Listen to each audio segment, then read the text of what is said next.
Real quick, I want to thank everybody and say that I think I want to nominate this award to my Reformed Orthodox Rabbi, Bill Clinton. Thank you, everybody.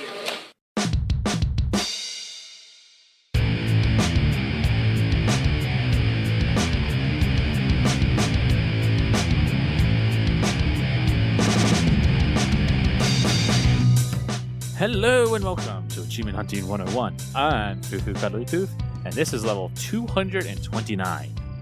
Joining me tonight is Big L. What, do you want an award or a medal or something? KooshMoose. It's an honor just to be mentioned. Thank you. And Matrarch. You like me. You really like me. I think. Hi, guys. Did anything happen last week? We like you. Nothing that big. Or No? major. No, not at all. I mean, it was only like a live show last week. Oh, wait. Are you talking about the Game Awards? No, she's talking about how the ducky races were replaced by the Santa. It was festive. Oh, the races. What did I say? Awards? Santa races. They were festive. They were festive. We can only do that one time a year. So it seems appropriate to do that instead of ducky races. No. A little disappointed at the variety of Santas. I mean, True. You're not wrong there. He crosses lots of cultures, but Just different colored gloves. That was it. No fancy other costumes. I'm not gonna lie, I didn't even notice the different colored gloves. They all look the same to me. he doesn't see mittens. All right, but yeah, with that, let's just go ahead and jump right into the show. Let's get into this.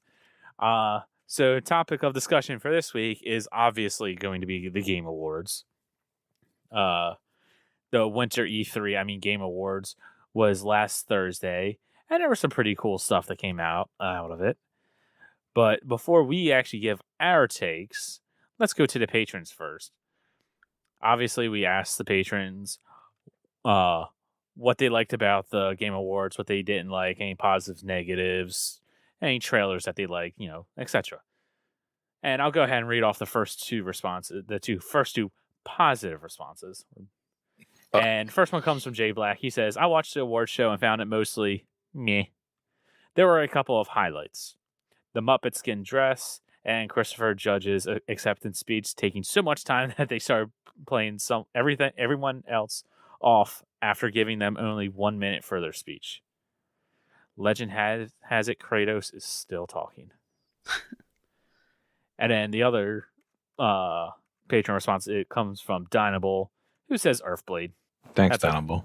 And a few words in patron VIP.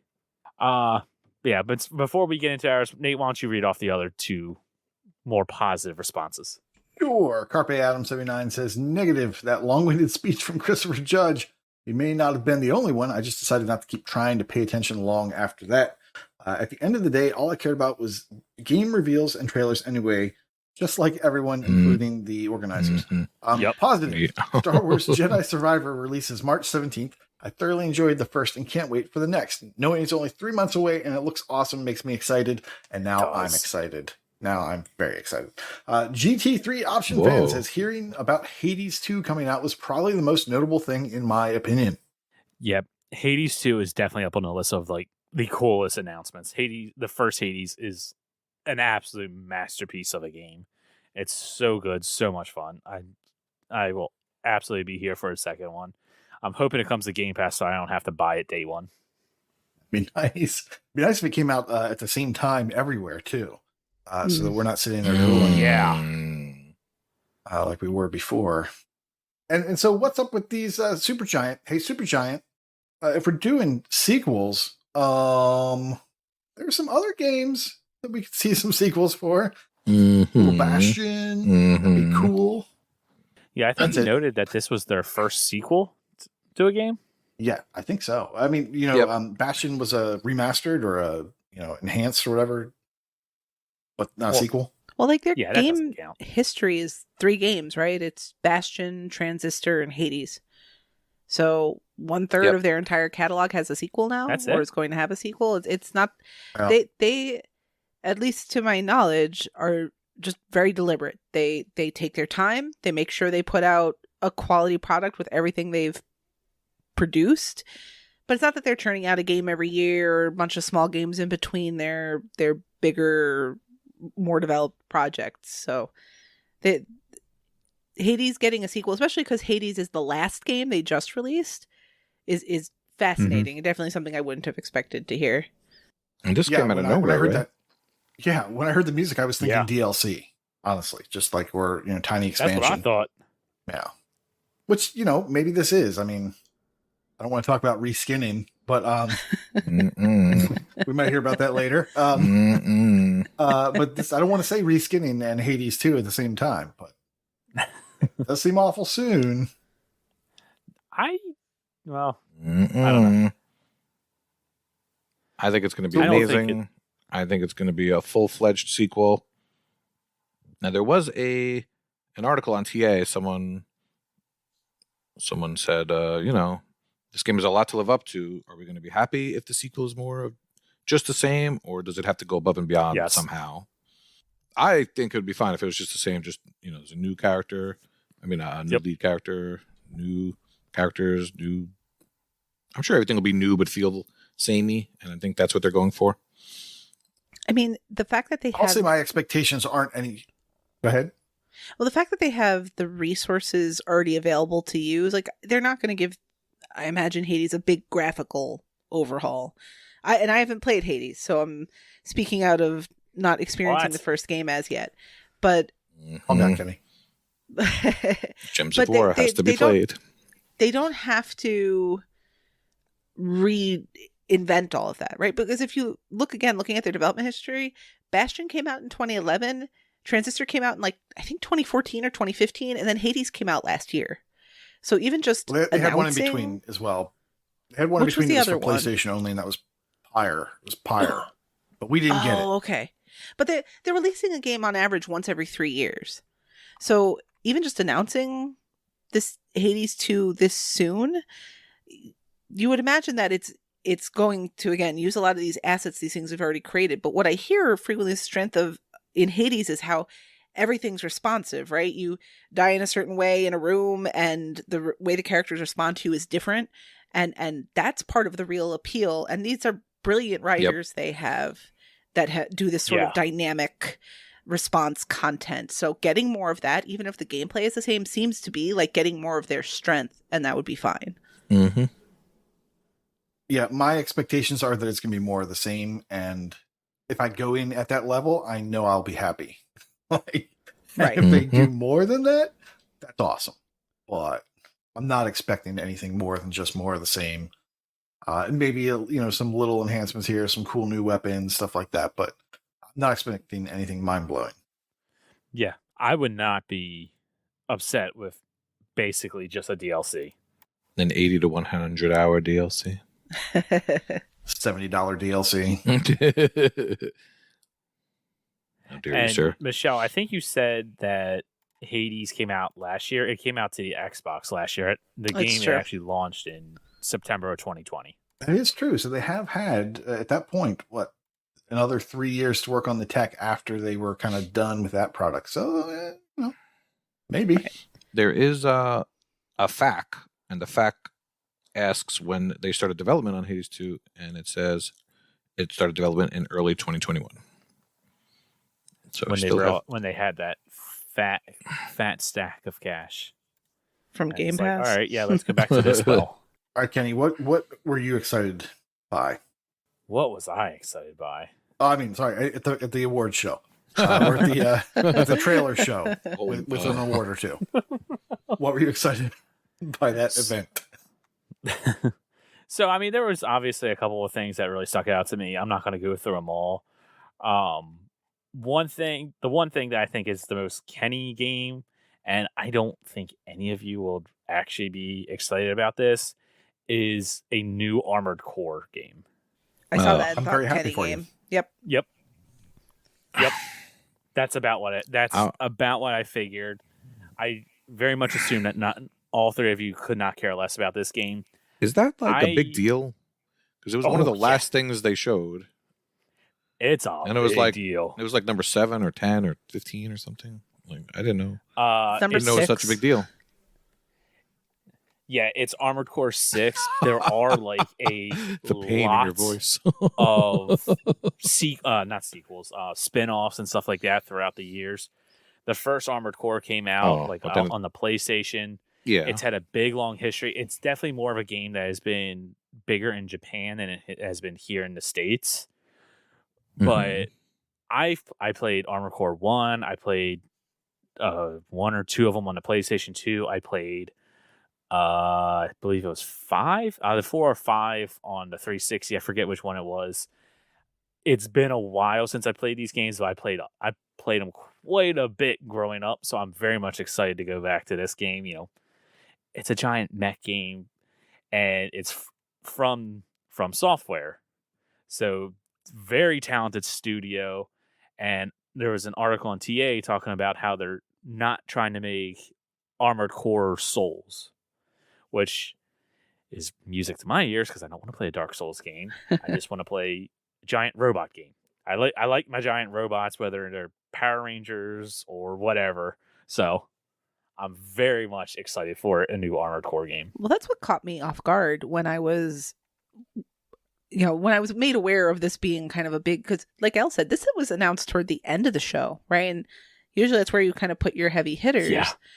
And this is, and it's equal parts because From Software itself is so much more, I don't want to say relevant because it's been relevant. They've always been an incredibly good design studio, but they won Game of the Year this year, right? With Elden Ring.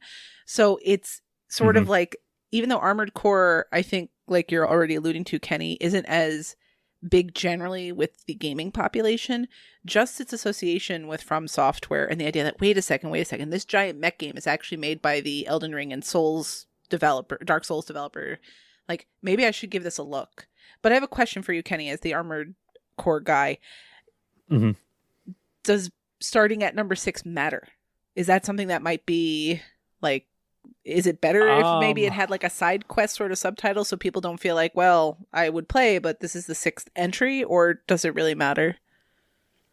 So let me just say this first. I'm an Armored Core fan. I'm not a super fan of the series like I am like a Halo or an Elder Scrolls. I don't know the lore off the top of my head or anything like that. I would assume even though it's Armored Core 6, it's almost like a soft reboot in ways, because I don't think there's been an Armored Core game in quite a few years, at least not to my knowledge anyway. Maybe there was one on like the PlayStation that we just didn't get, or on it looks like Armored Core something. 5 came out 10 years ago. And then there was another one that came out maybe a year later, something Verdict Day, that came out in 2013, it's labeled as Armored Core 5 right. Verdict Day. So yeah, it's been a decade almost since there's been an Armored Core game. Yeah. So like I said, I don't know the lore off the top of my head. I can't speak to this specifically, but I personally would be kind of shocked if, hey, here's the next game in the franchise, and it picks up right where we left off 1 decade ago. Like, even super fans of the series, I would imagine at that point are, they wouldn't know where the story's going or anything like that. Either way, that's going to be a day one buy for me. Once again, please come to Game Pass so I don't have to spend $70. How about you, El? Or was there anything there that you're excited for? I mean, I was excited for it to end.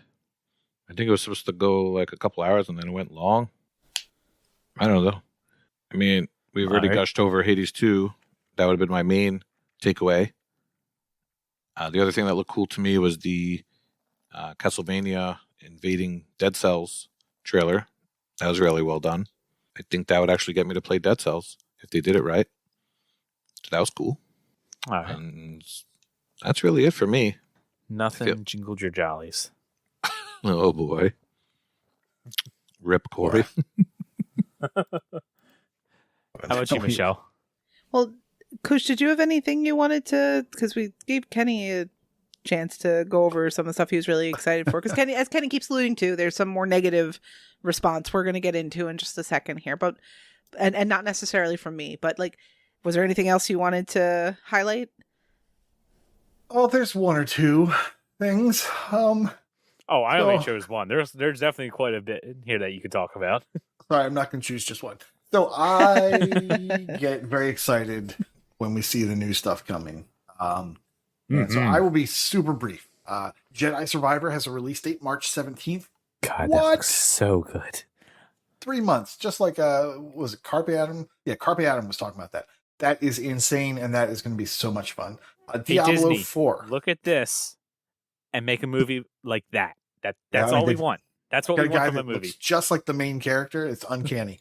The Diablo 4, the real Diablo, June 6th. Awesome. Atomic Heart. Oh my gosh, have you seen that footage? This single player, first player shooter type game looks awesome. February 21st. It looks so cool. And then, of course, Banishers looks awesome. I'm interested in that. Party Animals, I'm hopeful for. It's kind of like a Sticky Hands, but good gang beasts. Hopefully, I don't know. Earthblade, we saw our first couple, in action of Earthblade. The developer of Celeste. This is their new game slated for 2024. That was cool looking. Looks right. might be a Vayner, might just be an action platformer. Looks pretty cool. And of course, I could not be more excited about Replaced. I've been looking forward to that. That was already pushed back. We were already supposed to be playing that, but they pushed it back. And judging by the quality of the trailer, the first trailer to the trailer we just saw, that game's going to be awesome. I love my pixel art. I love I mean, that game is just screams Koosh. And Limbo likes. I cannot be more excited for that game. And I'm super ready to see it. And I could go on and on about other things I'm interested in that we only just learned about. But I won't do that to you. You're welcome, mental. But yeah, so obviously it's not for the awards because honestly, they just listed people and then they highlighted the name. I don't even know if the presenter said their name. I can't remember. I was distracted by the Muppet dress. But yeah, so it's not about that. It's about the weird moments. It's about getting together with your friends virtually around the TV. And making fun of what you're watching. Yes. So we had great Discord fun making fun. So much fun. We had a lot of fun making fun of the dress. We had a lot of fun making fun of Jeff Keighley. We had a lot of fun making fun of Chris Judge and how he was causing Valve to give out more Steam Decks than they wanted to because they were giving away a Steam Deck every minute and he was blowing out their timeline. So his bonus check went to Steam Decks apparently. Then of course you had Al Pacino come up. Like, why the freak was Al Pacino there and why couldn't he read the teleprompter? That was crazy. And then of course, the very end with the guy jumping up on stage. Well, that's never cool. Unfortunately, he stole the thunder and made Al Pacino's thing seem okay. That was the best part of this show. the best part is just we're all talking in real time. I shouldn't say all of us, but those of us that were on there for these types of events, it's really fun to just be with the community and watch and react. And then go get a drink or, some popcorn or something and come back and be like, what did I miss? And then everyone recaps the funny stuff that happened. So as far as the community event for the people that did tune in, I thought that was really fun too. And maybe people would be more enticed to do that next time for, one of these types of events. And the rumor is Microsoft's going to do something soon in the next month, which is good because they didn't do anything this last week. Yeah, there was no Xbox exclusives here. Yeah. So there's plenty of games coming to Xbox, and most of them are coming to Xbox that were announced, but there were no Xbox exclusives here whatsoever. So to answer your question, if I had to pick one, it would be Jedi Survivor, Diablo 4, and Replaced. You Good forgot choices. to mention the flautist. I also want to throw out another game real quick. Oh yes, the flautist. I forgot about him. Yeah, that seemed to be one. I've never seen one like that before. It's crazy. Yeah. Oh man, he was getting into it. He's like a savant that made his own instrument out of parts and helped him break out of jail.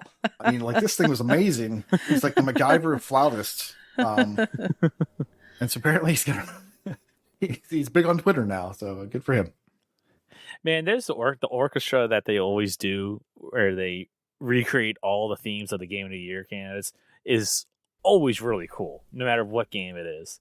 But then having him in there as well, go into town while playing, it just made it even better. Kenny, it sounded like you had one more thing you wanted to mention.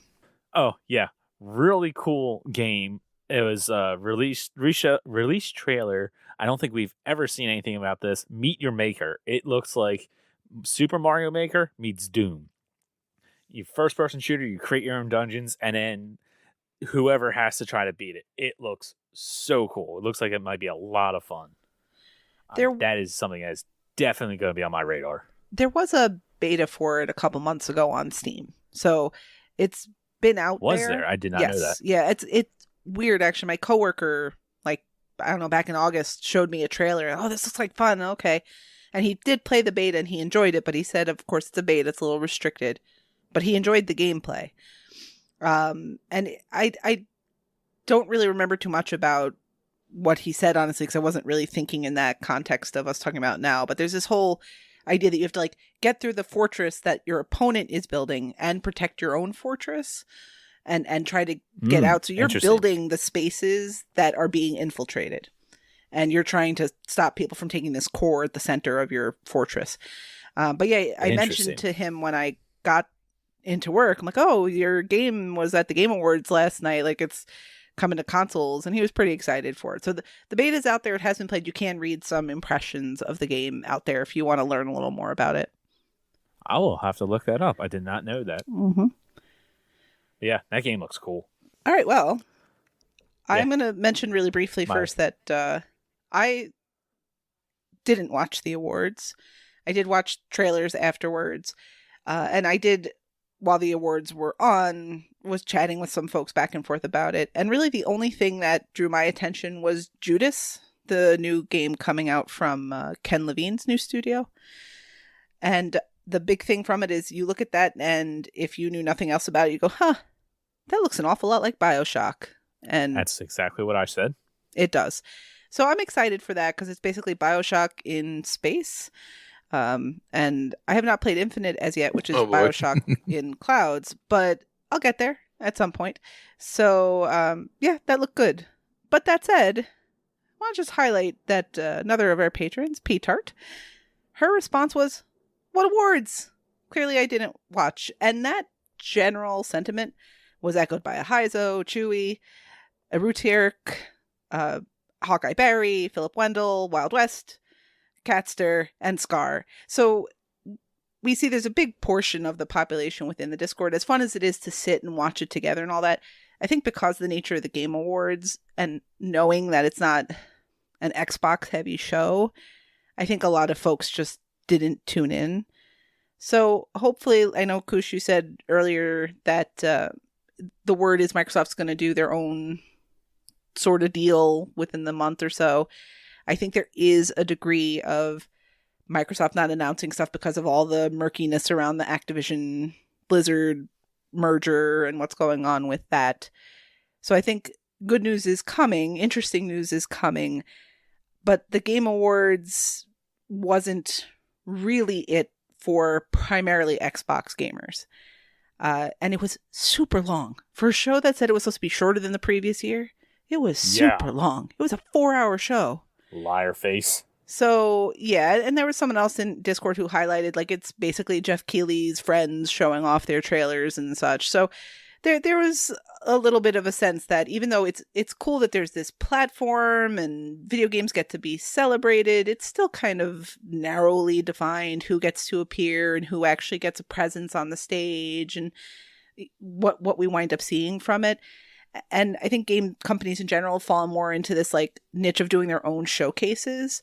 So I'm sure we'll see exciting stuff in the future. The Video Game Awards didn't check that box for a good chunk of our patron population who responded to the question about it. But when we get that next thing going on in a month, we're going to see some more follow-up on this that I think is going to be more exciting at that time, because people will be watching with an Xbox eye towards stuff and kind of the ecosystem we're all involved in. And we'll see all sorts of new stuff that's coming out for the following year. Yeah. Yeah, most people tune into this just they watch the trailers. And like Nate was talking about a little bit ago, it's fun to watch these and see all the new trailers and then mock the actual awards themselves in real time. But other than that, like, it's so skewed towards Sony. It's just fun to rip on that too. Yeah. I don't know why. Maybe it's because they have more first party, games out this year. And Microsoft wasn't there to stand up for themselves. Well, that's been the case for the past decade. But yeah, it's always fun to kind of throw a little shade. I think, and this could be incorrect because I don't have an encyclopedic knowledge of past video game award winners, but the tendency in these sorts of award shows, sort of similar to movies, is to go with like the artsy, really narrative driven kind of games.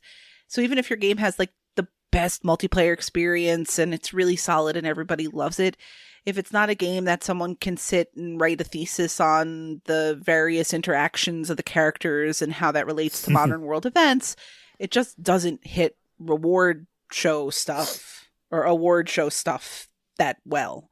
And Microsoft's niche is not that really narrative first person shooter type thing. It's multiplayer, and they haven't released that big first party game really. So I remember there was a big thing last year about how Forza Horizon 5 was considered for basically nothing because the game had just come out, and it was considered by so many to be like top tier, and it should have been considered for more. It's just the nature of the games they release. They're not, award show style things, I think. Yeah, Xbox is more like multiplayer shooters, or at least that's how it has been for the most part for so long. And a lot of times they just don't necessarily get that game of the year treatment. And even though like something like a Forza Horizon 5 absolutely should have legitimately been considered because of how just amazing that game is. Think about it in this context, right?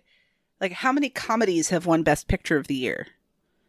And there are probably some comedies that really deserve consideration because they're great pictures, but they're comedies. And there's just this, like, when you think about awarding top movies, you just don't think about a comedy. And I just think it's similar. Yeah, there's definitely truth right there.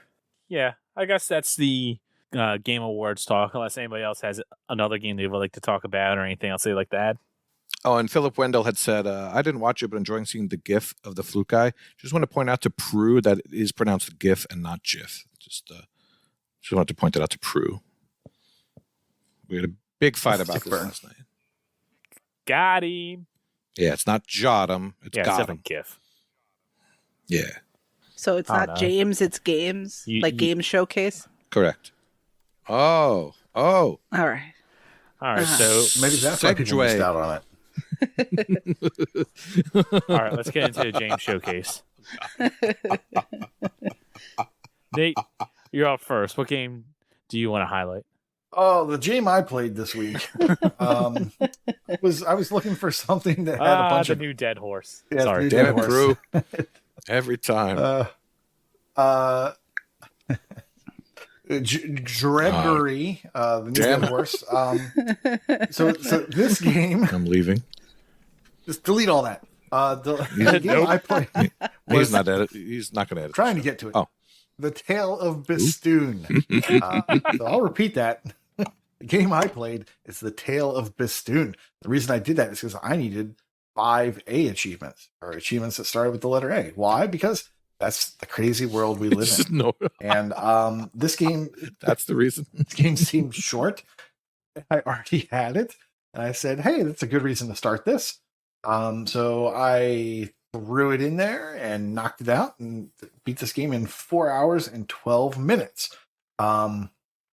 The Tale of Bistun is based on a Persian poem, 12th century poem about, I don't know what the poem was about, but the game is about a stone carver who wakes up, doesn't know who he is, doesn't know why he's where he is, and finds some chisels and hammer and starts working his way down this mountain. And then the story unfolds from there about what all is going on. It is an action game, sort of. It's very light action. It's not very difficult. And I think it does have a couple difficulty modes. But it wasn't, I didn't play it on story mode. I played it on normal if there was that option, as I normally do. but the game wasn't challenging. It was fun enough for what it was. And the story was okay. But I like these little kind of like pulled back from the camera, like top down action games in general. I kind of like those kind of hack and slash action games.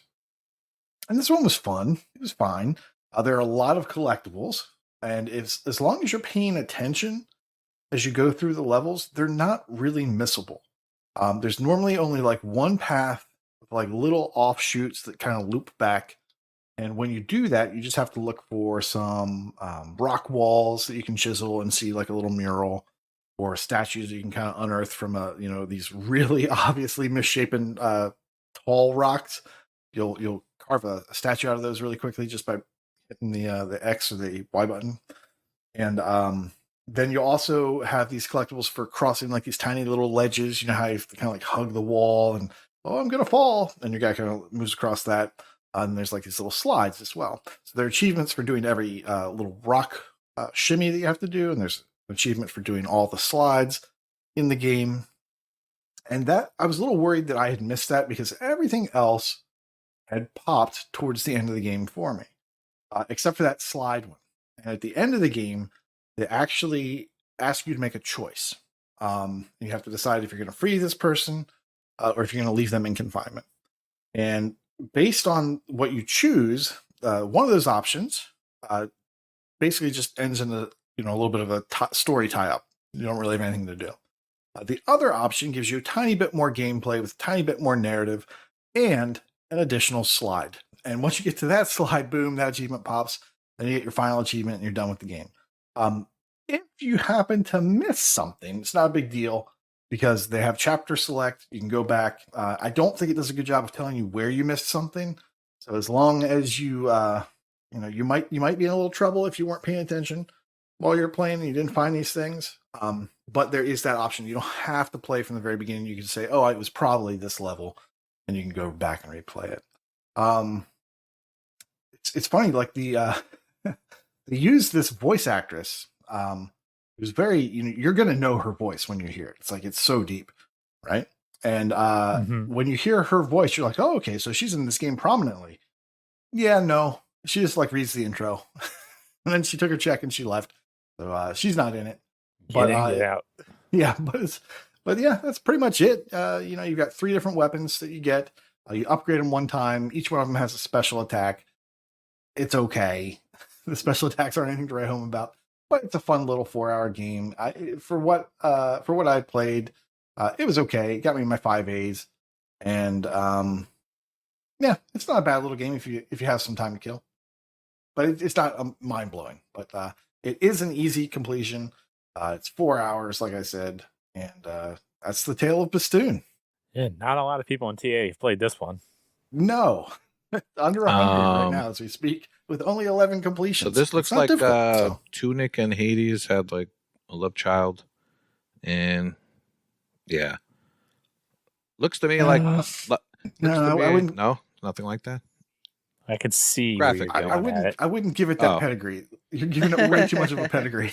I'm guessing not a lot of people played it because it's $18 and has never been on sale, and only certain people that we know would pay full price for this. And yeah, it's possible. So would you recommend it at this crazy price of $18 for 4 hours? I would not recommend it at the price of $18. But when this thing drops down to 5, there you go. Maybe wait for a sale. That's a big difference. Yeah, so it came out this year too. It did come out this year, so it's good for another challenge. Yes. I'm looking through the achievements, right? And so I see what you're talking about, the slides. Now, that achievement's not marked as missable, but there are other missable achievements in the game. So I know you mentioned there's a choice that you have to make at the end. So I imagine they're related to the choice. There's one for each one, but can you just go back in and choose the other? Like you don't play the game twice. These are mislabeled. Okay. No, you don't. These are TA mislabeling. So the first one is, one of my favorite things in games to check for: idle animations. If you just sit still for like a minute, your character will crack his neck, and boom, you got an achievement. Oh. And then and then these last 2 for setting this person free or for abandoning them to captivity. That's the choice you make at the end of the game. And when you make one choice, you just load that last level again, you go and you make the other choice. That is not what I consider missable if you have level select. Right, and with the other one, you can stand at any point and wait for that. Yeah, I would imagine, yeah. I mean, I did it at the beginning of the game before too much happened, but that's just because I like to sit and watch. I like to go left first, and then I like to stand still for a minute. That's how I start all my games. This game looks like it'll be the perfect new type of game for Games of Gold. That's an insult, but you're not wrong. You're out of line, but you're right. How dare you, sir, but I can't disagree. It's like, that's what it looks like. It looks like a Games of Gold game. He's out of line, but he's not wrong. Nate, is there any game that comes to mind that was the first one to do that idle animation thing? Like, the first thing I think of is Sonic, where he just kind of like stomps his foot. But Mega Man blinked. I remember that. So maybe it was that. Yeah, he would blink. Huh. The one that I remember being like, what? Was Bubsy. I don't remember Bubsy. He like pulls out balls of yarn and starts juggling them. Yes, I think he looks at his watch too. I mean, he just okay. Yeah. I had that. So Bubsy was the one. Yeah, I had that feeling from Mega Man X because he breathed, and that was weird because he's a robot. So that was just like, huh? Seems smart. Wow. Okay. I think that's area breathing. So a quick Bing search says of earliest idle animations is Android Nim. Never heard of that. Back in 1978. One of the earliest games to feature an idle animation was Android Nim in 1978. I blame my androids parents blink, look around, and seemingly talk to one another until the player gives an order. I mean, we all knew that for sure. I mean, my parents wouldn't let me play games when I was 3, so I definitely didn't see that. Android Nim. What was that on? I've never heard of this. I've never heard of it either. Yeah, Android Nim. NIM. Thanks. Whatever console or thing was out in 1978, I don't know. An arcade machine. Huh. Okay. That's the educational portion of the show. Yeah, because even Mario games didn't really have that, I don't think. So I'm just trying to think of something NES-like. Nothing really. I don't know. I'm gonna have to go look that up. All right. Go load up. Yeah, for me, the one I always think of now, like historically, is just Bubsy, because it was just fun to watch him do that. And also the different deaths. Like he had cool death animations as well. So is Bubsy a limbo-like? Not a great game. In that respect, yes. But I know. Yeah, just a platformer. It's a real clunky platformer with some crazy animations, and it's stuck in my memory. So awesome. In case if no one has anything else to add to the tale of Bistun, Elle, what would you like to talk about this week? I would like to talk about my poor life choices. So first of all, I've been chasing the completion of Lake, which is leaving Game Pass December 15th. So I guess the day this comes out, you might have a chance to do this game. So I'm going to offer some tips that I found out that will not help you unless you... Tip number 1, don't play the game. Yeah. So I like the general idea of the game.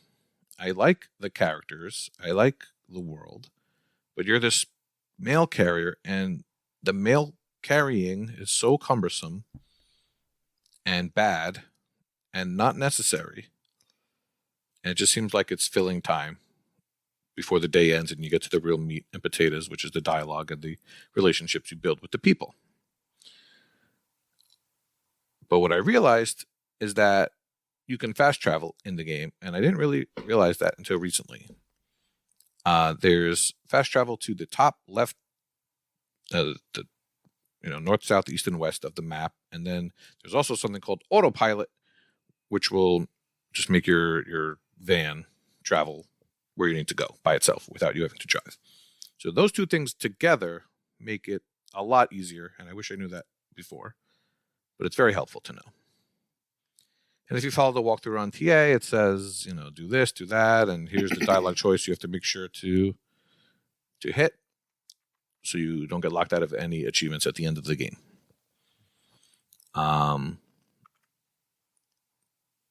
But I like the game. It's quirky. The voice acting's good.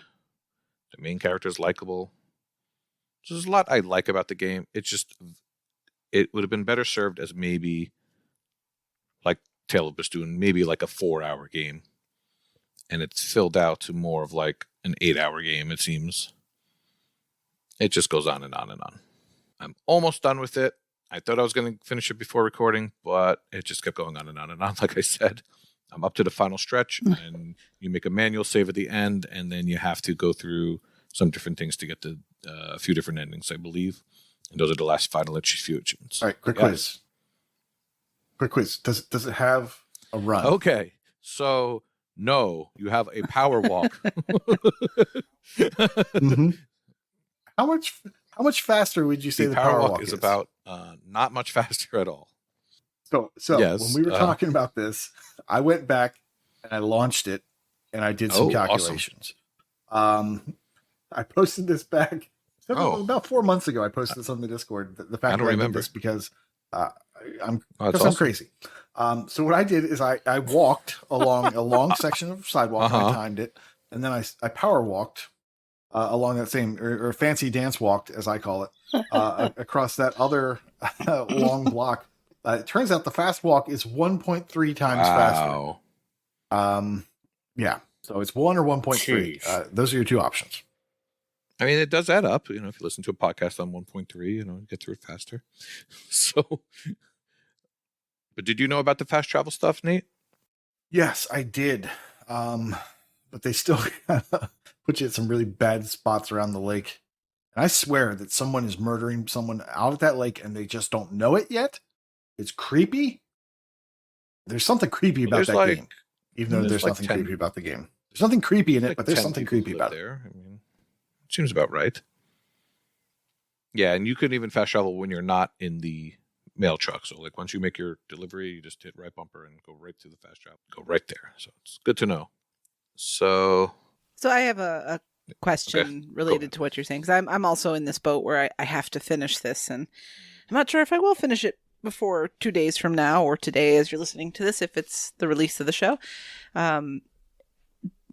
Do you feel like the fact that, so for those of you who have not played Lake, in Lake, you are returning back to your hometown. The main character is a software developer in the mid-1980s, and she basically takes a 2-week vacation to go sub for her dad, who's a postman or something in the town she grew up in, I think, basically. And so you spend these 2 weeks in your old town reconnecting with old friends, seeing some new people, learning what's going on in the town since you left it some time ago. And each section of the game is broken down into days. So you spend the day delivering mail, and then you have your interactions. And at the end of the night, depending on what you do, you get to have these interactions with different people. On Sundays, you don't have to deliver the mail. The achievements are pretty well paced from day 1 to 9. And then from 9 to 14, there's nothing till the last day. And I was just wondering, in your playing it now, since you're playing it chasing this game past completion before it goes, is that making the slog feel worse? Or do you think that would matter? Like, there was another achievement on day 12 and day 13 on the way to the end.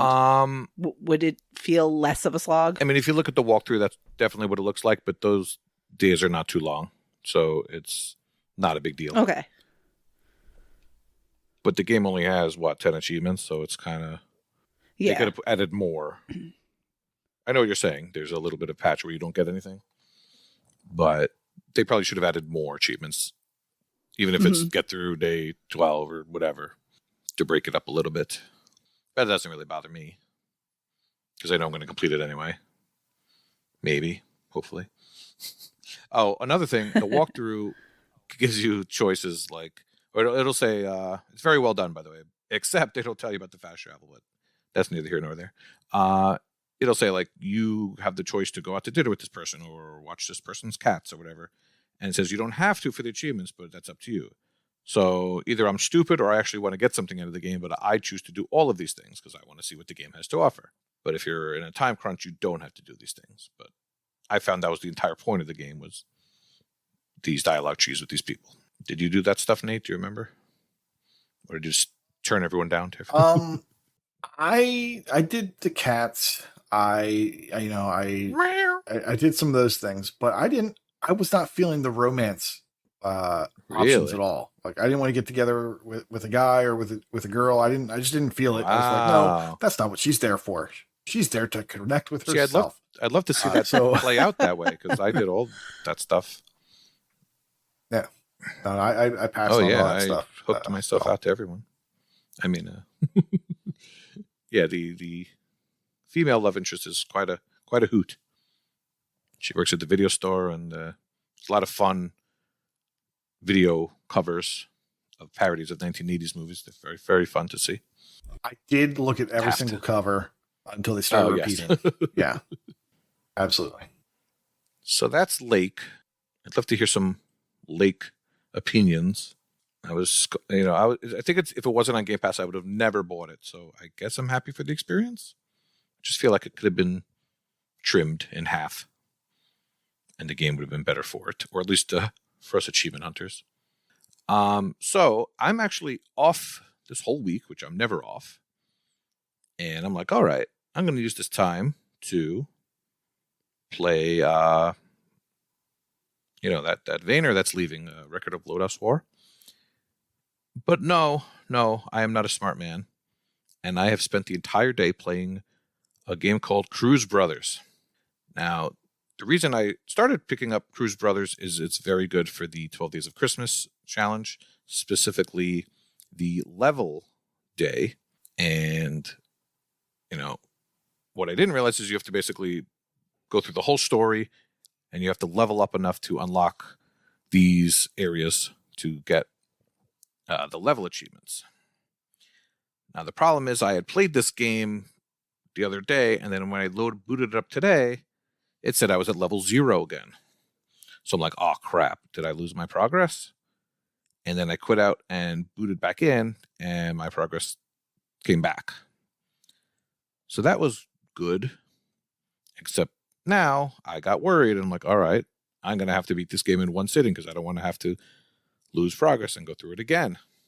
So this is another one like Lake where it's just longer than it has to be. I had no idea.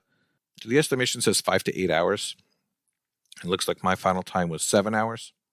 So this is a fighting game. It looks just like a Street Fighter type of game. The only difference is there's no jumping and there's no kicking. So all 4 buttons are some sort of punch. There's a heavy punch and a light punch, etc., etc. There's special moves.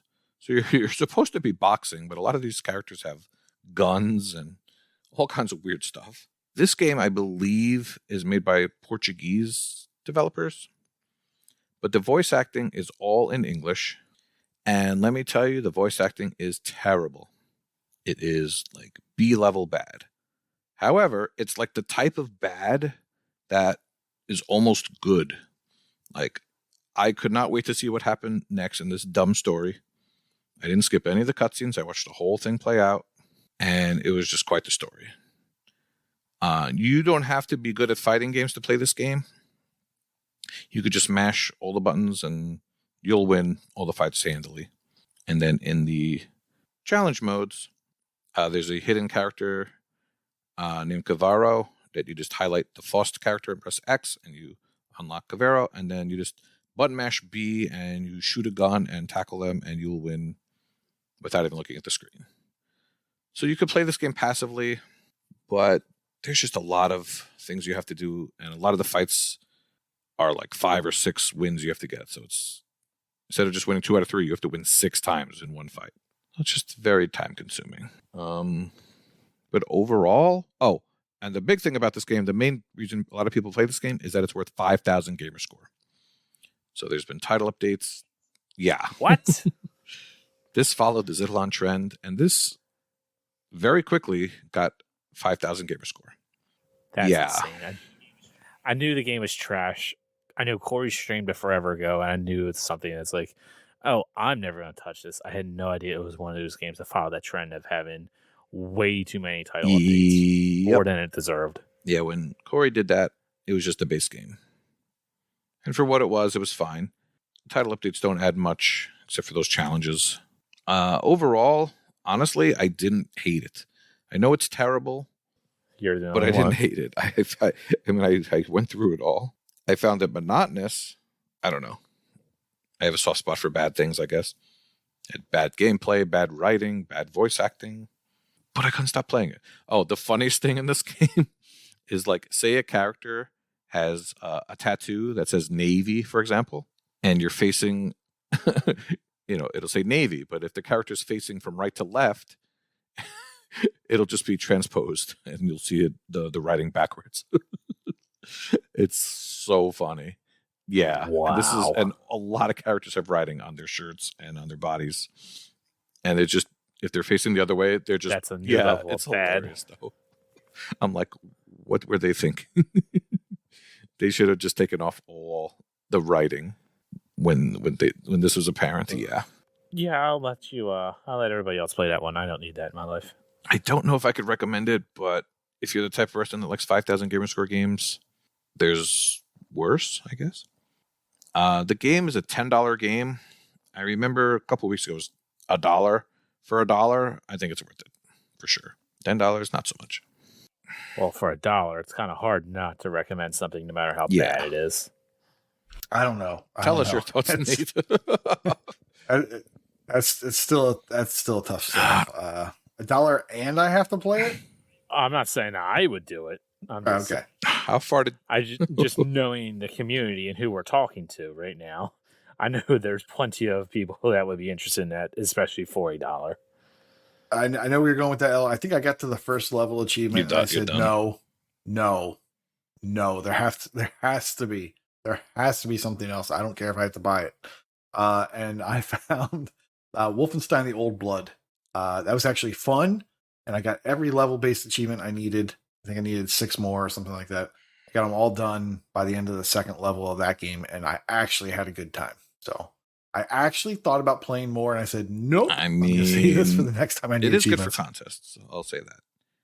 But like I said, I was worried about the stupid losing my progress, which probably would have been a blessing because I wouldn't have played it all day on my day off.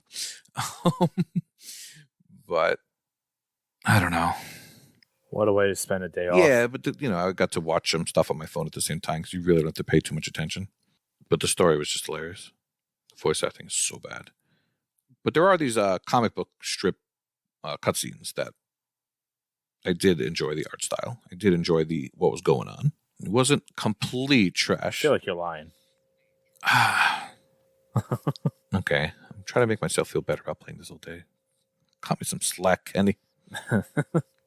The Cruz brothers, yes.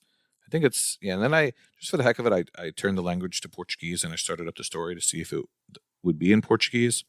And the comic strip is in Portuguese, but then the voice acting is still in English. So I found that was weird.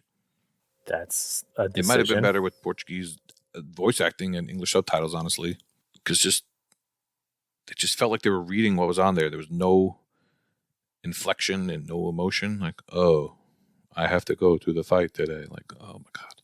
Just play this game. You'll enjoy it. I'm good. You could write some fanfic about it too. It's a good time. All right. Well, if you're done with that. That's the Cruz brothers. Hermanos de Cruz. Well, in that case, I'm going to go. Did you play a game, Kenny? And whoa, I did. I played a brand new game. As of recording, it came out today. No, yesterday. Today, something like that. One of the game I played was High on Life. Now, if you don't know anything about this game, somehow, this is published and developed by Squanch Games, or more notably, the people that do Rick and Morty. So, I'm pretty sure I already know the answer to this question, but do you guys watch Rick and Morty? No. Nope. That's what I figured. I, on the other hand, however, am a Rick and Morty fan. I really do. I like that show. I'm not the biggest fan of stupid humor, but they do it right. I enjoy the humor on Rick and Morty, and if you enjoy that humor, you're going to like this game. Now, it is a first-person shooter, and the real niche of the game, the thing that really stands out is that your weapons talk to you, and being that it's the developer, the creators of Rick and Morty, it has that dumb, stupid, funny humor to it throughout the entire game. The story the story to it is that aliens have invaded Earth because they are capturing the humans to basically turn them into drugs for themselves. And you are now on a quest with this talking gun named Kenny to go stop the evil aliens known as the G3. And yeah, that's the story of the game. I haven't beaten it yet, especially considering it came out yesterday, so I just have not had the time to be able to get through it all. I did actually stream this, and by the time you're hearing this, the stream will be up on the YouTube channel if you want to check it out. It was like I streamed it for like 2.5 hours or something like that. So if you are someone interested in it, you can watch that and get a idea of if you actually want to play it or not. Have any of you guys played this yet, or have any interest in playing this? I have played this. I put in about 4 hours all total, and it is interesting. I have to hide it the second my daughter comes anywhere nearby. Because yes, it is filthy. So many F-bombs that I just became desensitized within the first effing 3 minutes. And it plays a lot like a Vayner. So there is some Vayner potential. They even mentioned the double jump, which you don't have. That was hilarious. So here's the thing about this game. You need to not be distracted. If you're gonna enjoy this game, you need to not be distracted, and you need to pay attention to everything. Yes. So it starts out in your bedroom, and you're playing like a low res kind of Duke Nukem first person shooter game, and they're basically setting the bar very low, and you're just like, oh, this thing looks like garbage, blah blah blah. It's kind of funny, like that what they're setting you up with and what they're talking about while you're playing the game is a little bit funny, but that's when the F-bombs start. And then it goes from that, it transitions from that into this gorgeous 3D first-person shooter world that you're in. And I was just blown away. Very good. I was just blown away by that contrast. And from that moment on, I was just like, wow, the visuals and the gameplay are really good. For a Rick and Morty game, I'm impressed with the controls and the jumping.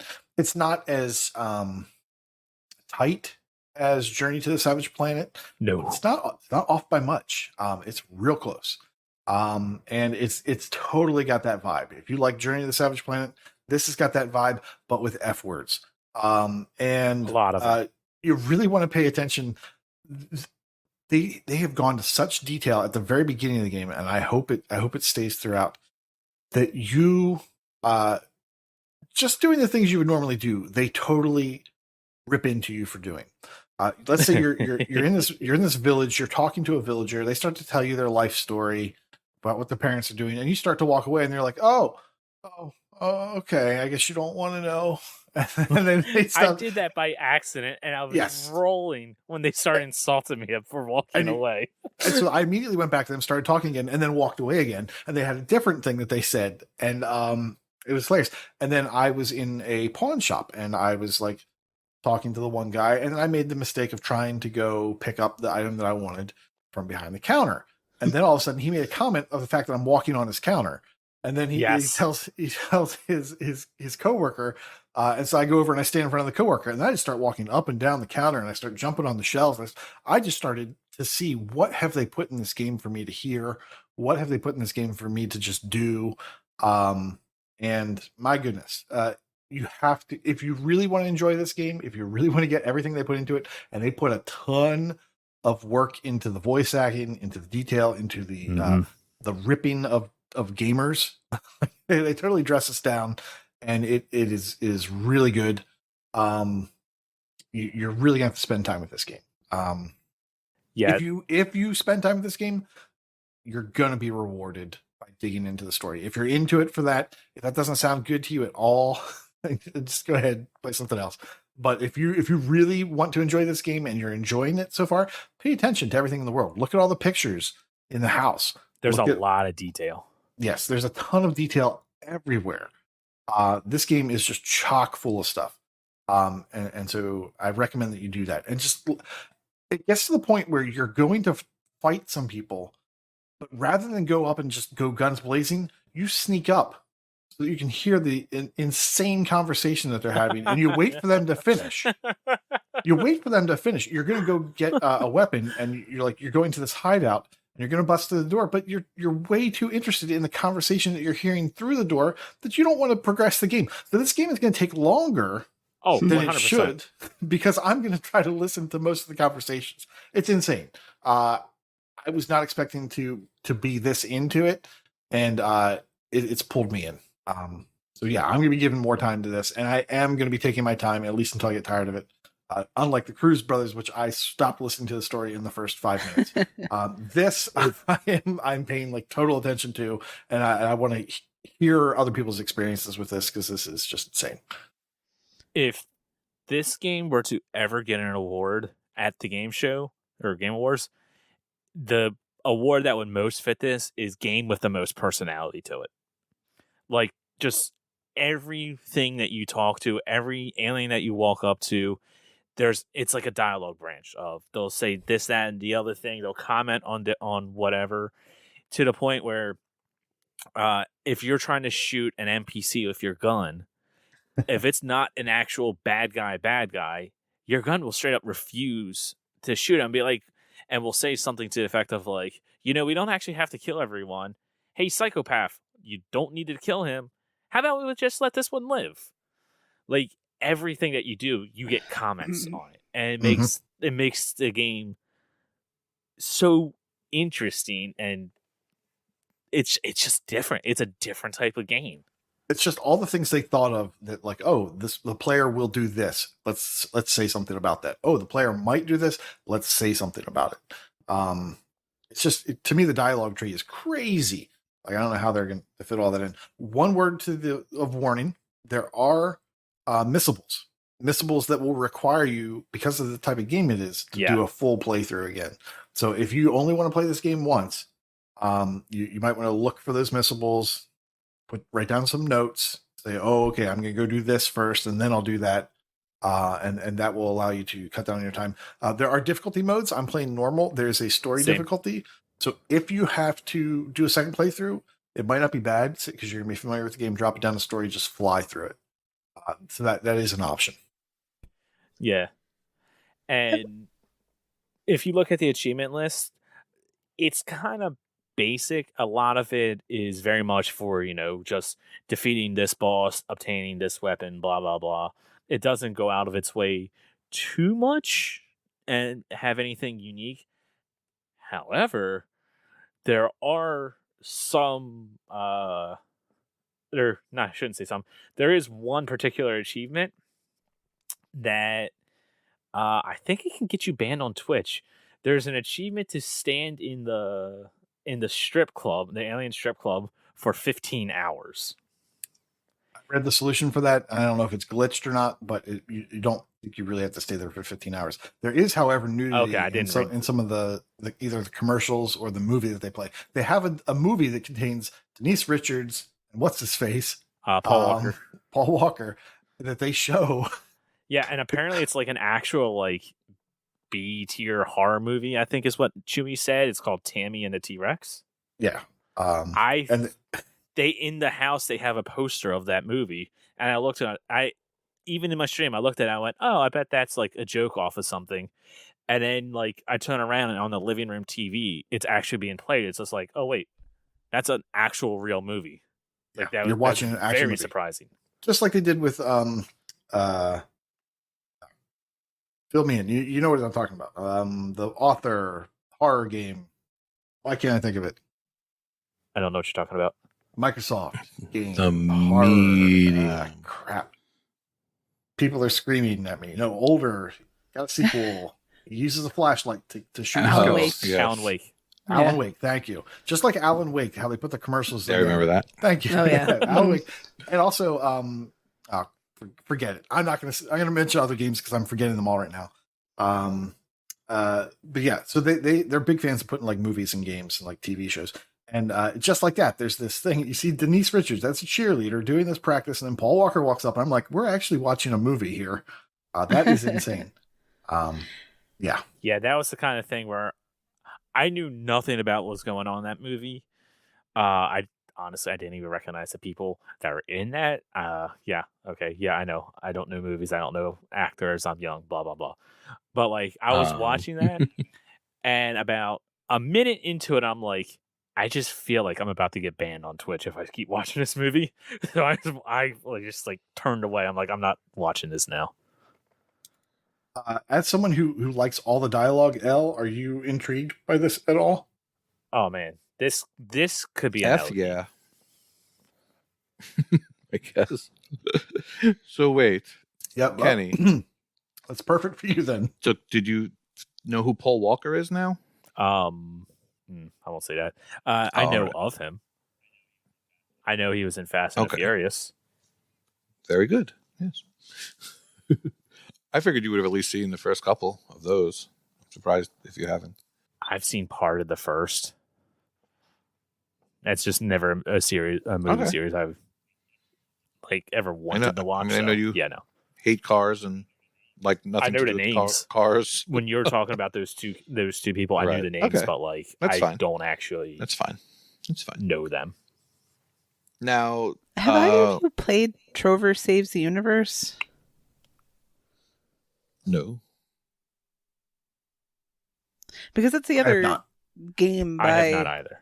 Squanch, and I was just curious if, seeing as you haven't played it, like, is this something that might interest you in exploring it? Because it is the same team behind it. I don't know if it's the same gameplay, but I imagine that the humor and the presentation are really central to what they're doing. Because I'm not really hearing a whole lot about all this huge praise for the gameplay itself. It's really the world building and the characters and that sort of stuff. Yeah. So does this make you interested in checking that out? I know it's, say you didn't have to pay for it. Don't worry about price tag. I'm just curious if that changes your mind on that, or you're just kind of into this where it is just for High on Life. Oh, I absolutely would love to play Trover Saves the Universe. Literally the only reason why I'm playing High on Life and not Trover is because High on Life is on Game Pass and I don't have to pay for it. Mm-hmm. Like, it's a full price game. It's a $60 game. If this wasn't on Game Pass, I would be waiting for a sale. Trover, if that goes to Game Pass, I'm going to play that. I wouldn't not play Trover. If it fell into my lap, sure, I'd try it. In fact, I think they actually have characters in this game that are like homages to those characters. It's pretty early on in the game too. I think that it has something to do with Trover. The guy guarding the door, that's the guy I think that is related to Trover, but I could be wrong. I'm just doing that based off cover art and little clips I saw. Yeah, I know Corey played Trover and talked about it on the show probably about 2 years or so ago now. Yeah, so who exactly tweeted out? Who's the studio? Squanch Games. Okay. Squanch. Yeah, so they tweeted out. They tweeted out, in here. Be careful when streaming because of the nudity and all that. So I was reading the comments of that tweet, and a lot of people commented that there's this room that you can get stuck in. So I guess beware of this. A lot of people commented on this. So I think if you die in a certain boss room, well, it's possible. You can't proceed. You have to start the whole game over. You get stuck. Well, they did just patch it today too. So, and I saw that there were some updates. Already? So it might be patched by the time people get to that. Yeah. I was surprised. There's already a patch out. So it may address that issue. It may not, but it seems like they will address it at some point. So remember when we were young and you had to buy the finished product? there was no patching. Unbelievable. That seems like something. Yeah, I don't know what room you're talking about. I've killed the first 2 bosses and I haven't come across that, so it's either I didn't have that problem or it's after that. Yeah. All right. Oh, so is there a lot of yeah, drug humor, I guess, based on the title? Not drug humor, but they talk about drugs a lot. Like, yes. Yeah.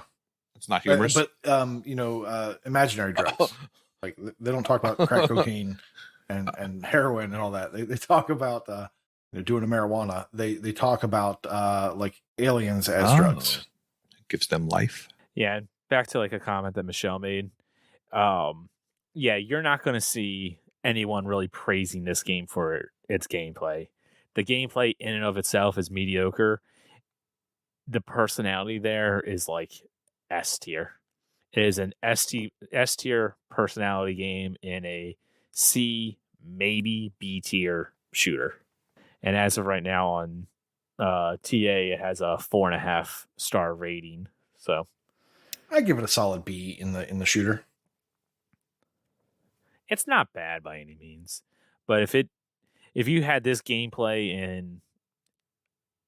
in like a, I guess you could say like a generic space shooter or military shooter, like it would be an absolute nothing of a game. How would you compare it to Bioshock? Because I feel like the controls are better than Bioshock controls. So I haven't significantly played Bioshock. I played it the first one when it was new. And I played it for a couple of hours and didn't like it, and I've never went back to the series, so I can't really comment on that. I mean, I imagine it's better than Bioshock, but it's also like what 15 years ish. Hopefully, newer? someone gets to comment on Bioshock. All right. But yeah, Michelle, what game would you like to talk about? Speaking of B tier shooters that are A tier other things, yeah, I'm going to talk about Bioshock Remastered. So funny you should ask. Bioshock it fits that definition, right? It's not like shooter mechanic wise, it's not great. And I was actually surprised in playing the remastered version of it. So just to take a step back, I played Bioshock. It was one of the first games I played on my Xbox in 2008-ish. And I love Bioshock. And it's shocking to me how many people I know that never really played it. Because it's such a classic and is so well regarded. And so felt like it was time. I was gifted the game, but the remastered version 3 or 4 years ago. And I actually had it show up on my random to-do list. And for those of you familiar with Bioshock Remastered, it is both the original game as it initially came out with remastered visuals. And they added a couple of things. They added this museum where you can see some concept art, and there's some information there about the concept art and where that was in the process. They've added film reels you can find throughout some of the levels where there's director's commentary with Jeff Keighley, as well as Ken Levine and some of the other folks who worked on the game. And then there are also these protector trials they added, and I haven't played them as yet, but to my understanding, the protector trials are certain pre-set out stages you have to go through in a certain amount of time. And my random to-do list achievement happened to definitely be for one of those. But before jumping into doing those, I figured, let me go back into the campaign because I haven't played the game in 10, 12 years, however long it's been. And Bioshock is very much a shooter of its time. You jump with the Y button. Why? Weird. Like it doesn't make sense. It doesn't feel intuitive or when you're playing. And to my surprise, you still jump with the Y button. And it's not like Halo where you could pick the legacy control model if you prefer the legacy controls. Like the controls are still what they are, at least so far as what I saw.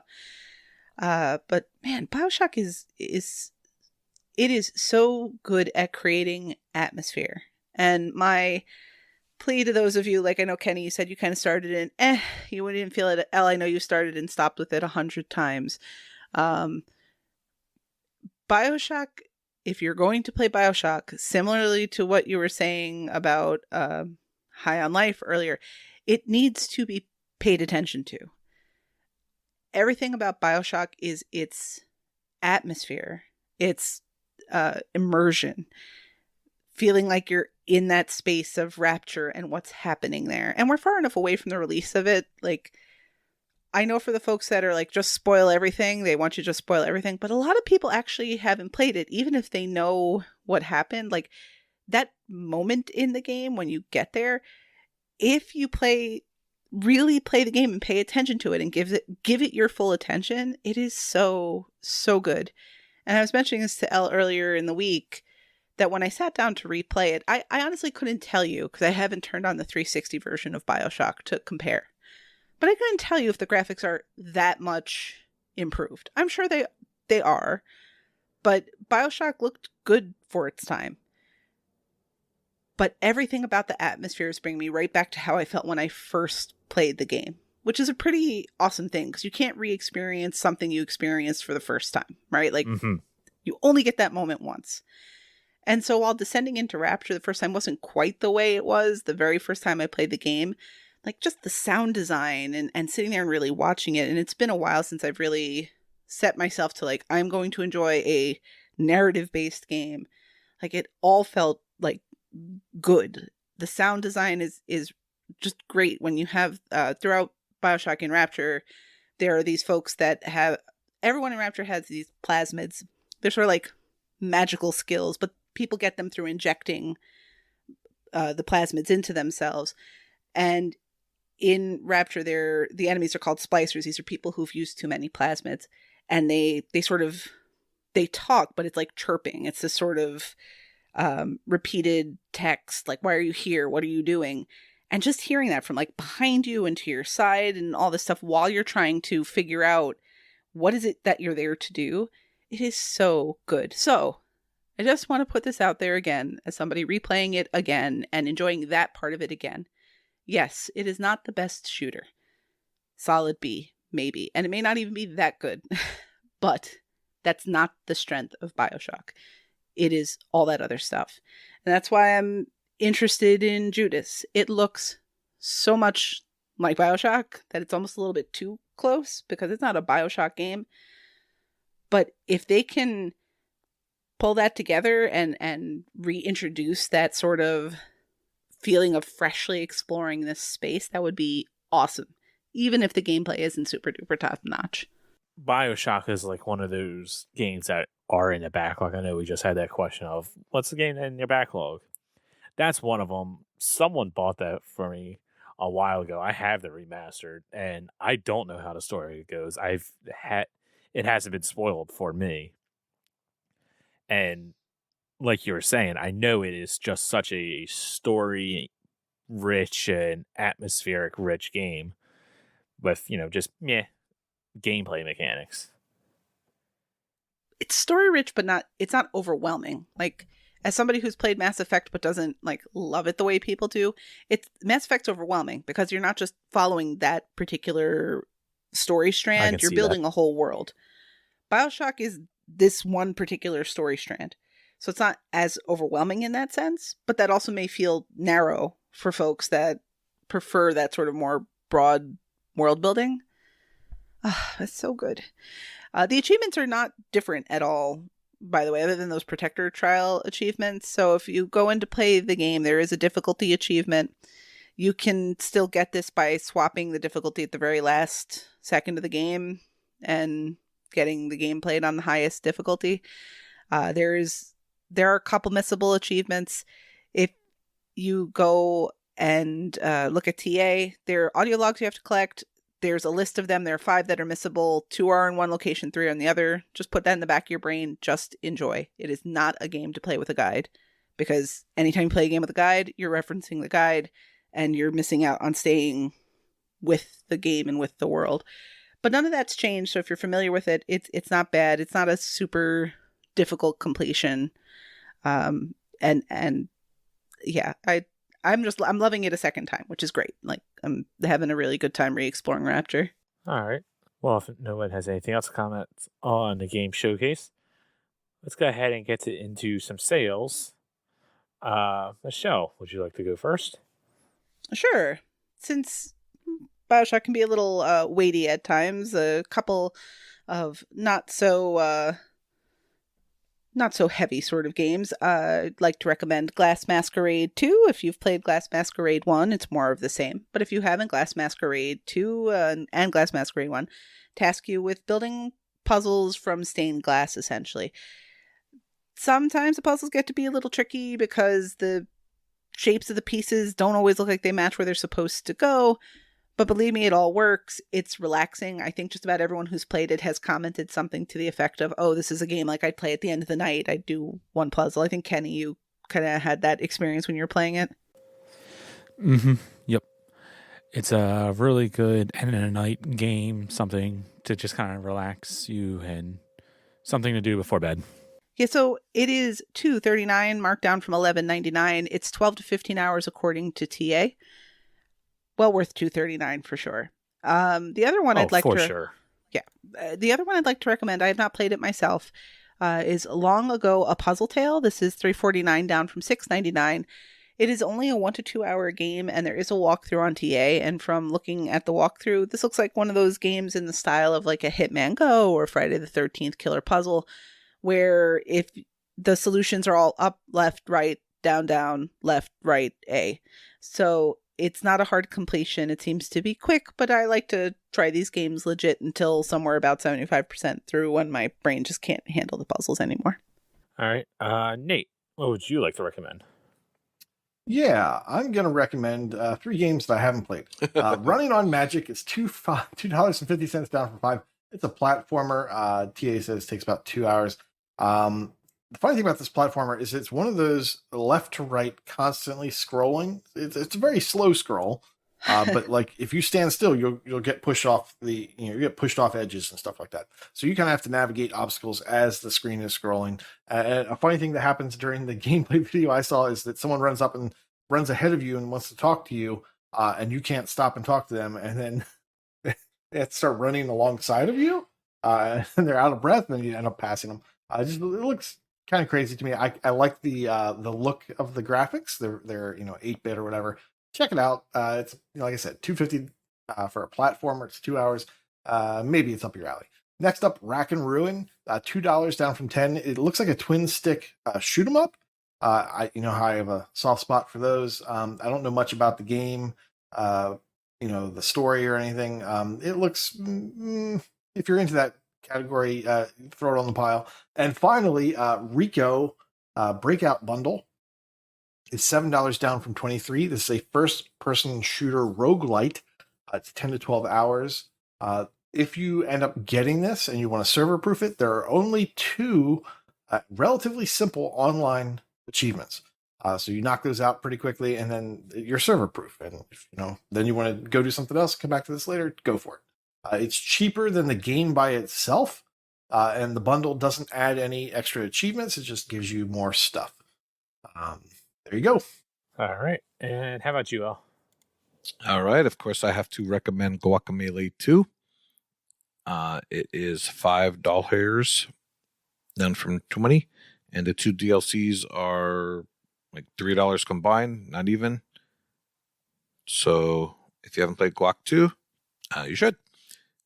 The other one I wanted to recommend is Ultimate Ski Jumping 2020. It is $2.50 down from $10. A fairly easy completion, especially if you have use of a nephew that might come over and help you finish the 1 grand achievement to win 250 times. Other than that, not too bad. And I'm pretty upset that we didn't get an Ultimate Ski Jumping 2021, 2022, etc. Just lost opportunity there. Lost opportunity. All right. Well, if you like your free games, you can go to Games of Gold. Available until the end of the month is Colt Canyon. And available tomorrow, if you're listening to this, day 1, is Bladed Fury, which we did a 90-minute stream on the YouTube channel, youtube.com/achievementhunting101. So you can check it out there to get an idea of what you're in for if you actually decide to play the game instead of just download it and add it to the collection. But we also have some Game Pass news available now, as we just talked about, High on Life. We also available now is also Potion Craft, Rainbow Billy, The Curse of the Leviathan, and not necessarily a game, but there's a lot of benefits. Riot Games, it has had a partnership with Microsoft, and now you can get all the champions 20% XP boost when you play the game for the games Valorant, League of Legends, Teamfight Tactics, Legends of Runeterra, and League of Legends Wild Rift, if that's something different. I don't actually know. I don't play those games. But yeah, link your Xbox profile to your Riot account, and you can get a whole bunch of crap if you actually play those games.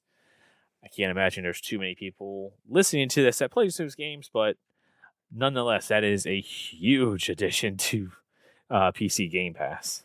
You'd be surprised. I would be surprised. I mean, I'm sure there's someone in the Discord that plays either League of Legends or Valorant or something. But for the most part, I imagine our community does not really touch those games. Or grass. Either way. Yes. Or grass. They don't touch grass unless they're high in life. It's true. There's the title. Either way, let's get into Brag Camp. Take it away, Michelle. All right, in Brag Camp, we have completions. Ems Fergie has reached 200 completed games. Happy Moguls is at 400 completed games and is joined there by Seamus McLimey.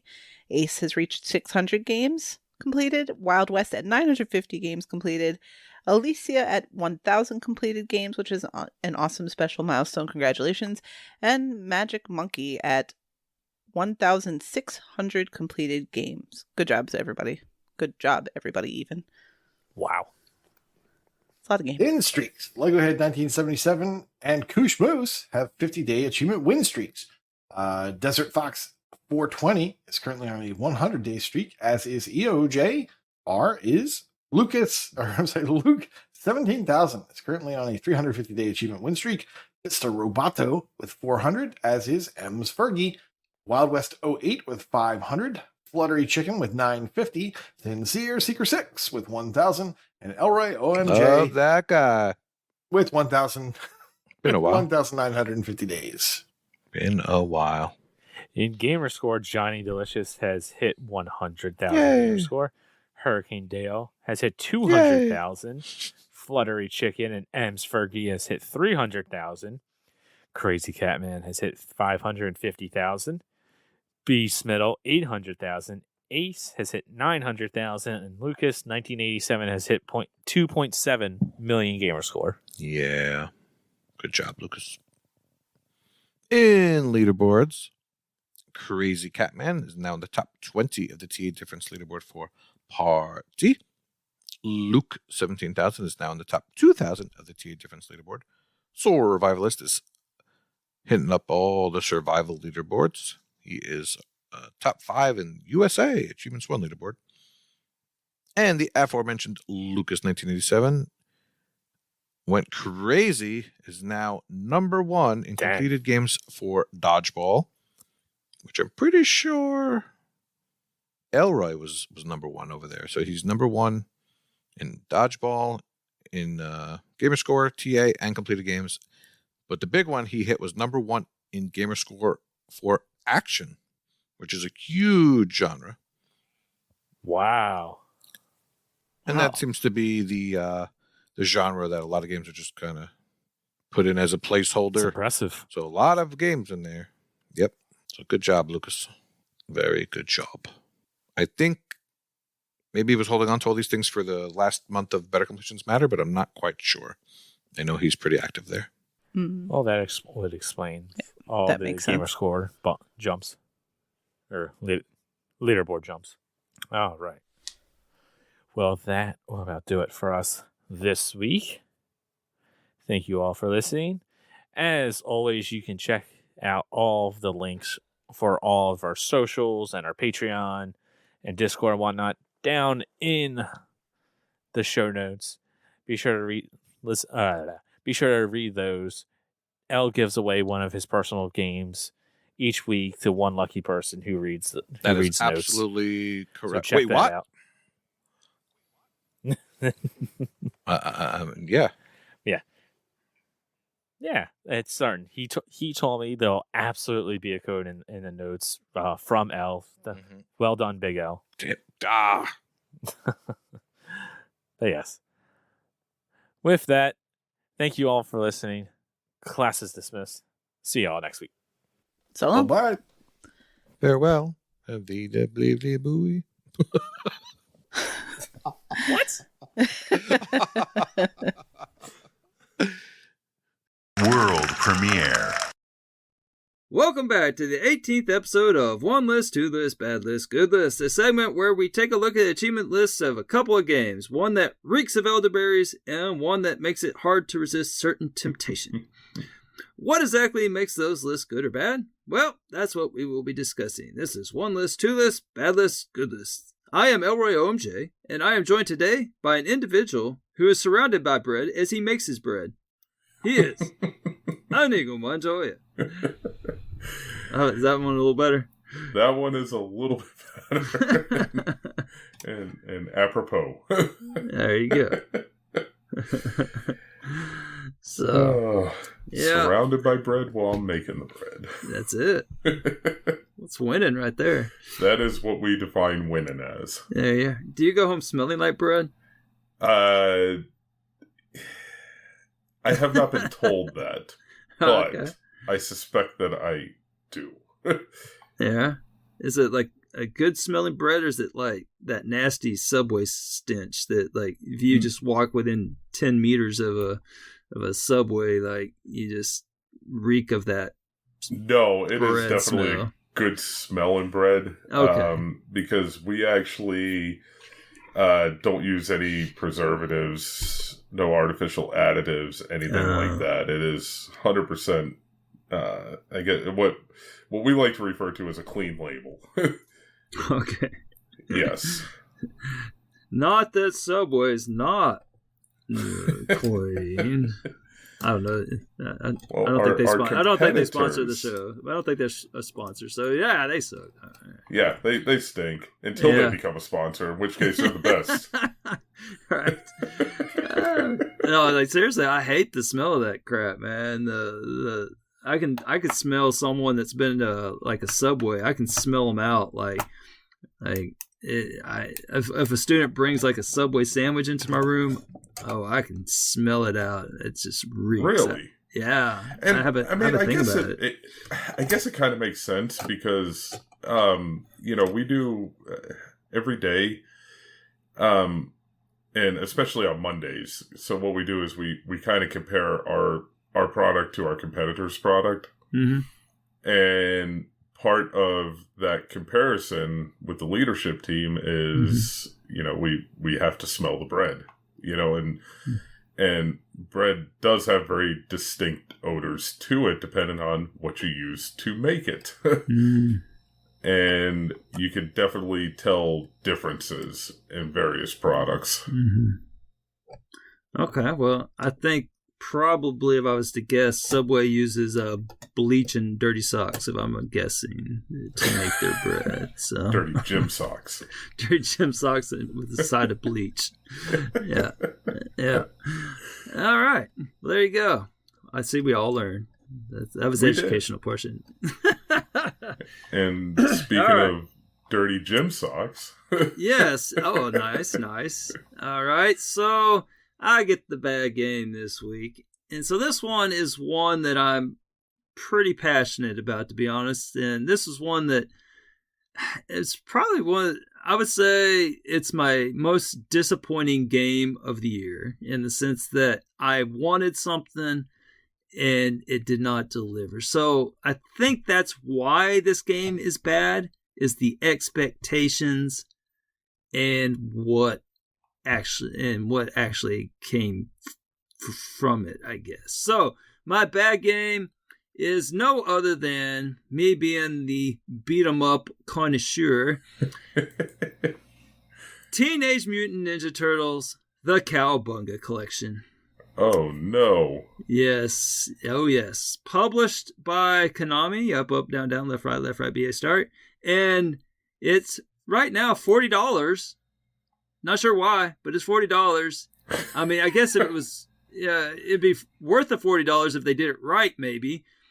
And other than being a beat 'em up, there's really nothing good I can say about this game. I hate it. I just hate this game. And let me explain why.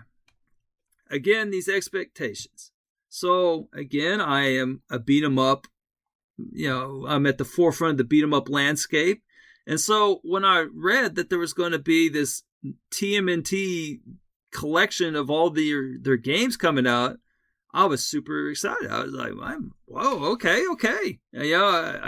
I was like, this could be my most, my favorite game of the year, and this is gonna be an enjoyable time. In fact, when I was at Achievement Fest, I played through a game that was going to be featured on here, and I played through it and got the hardest achievement in it. And I thought, I hope I don't forget before this thing comes out, because then I could use the same muscle memory to get through it on this one. Something like that. That's kind of what I had in my brain.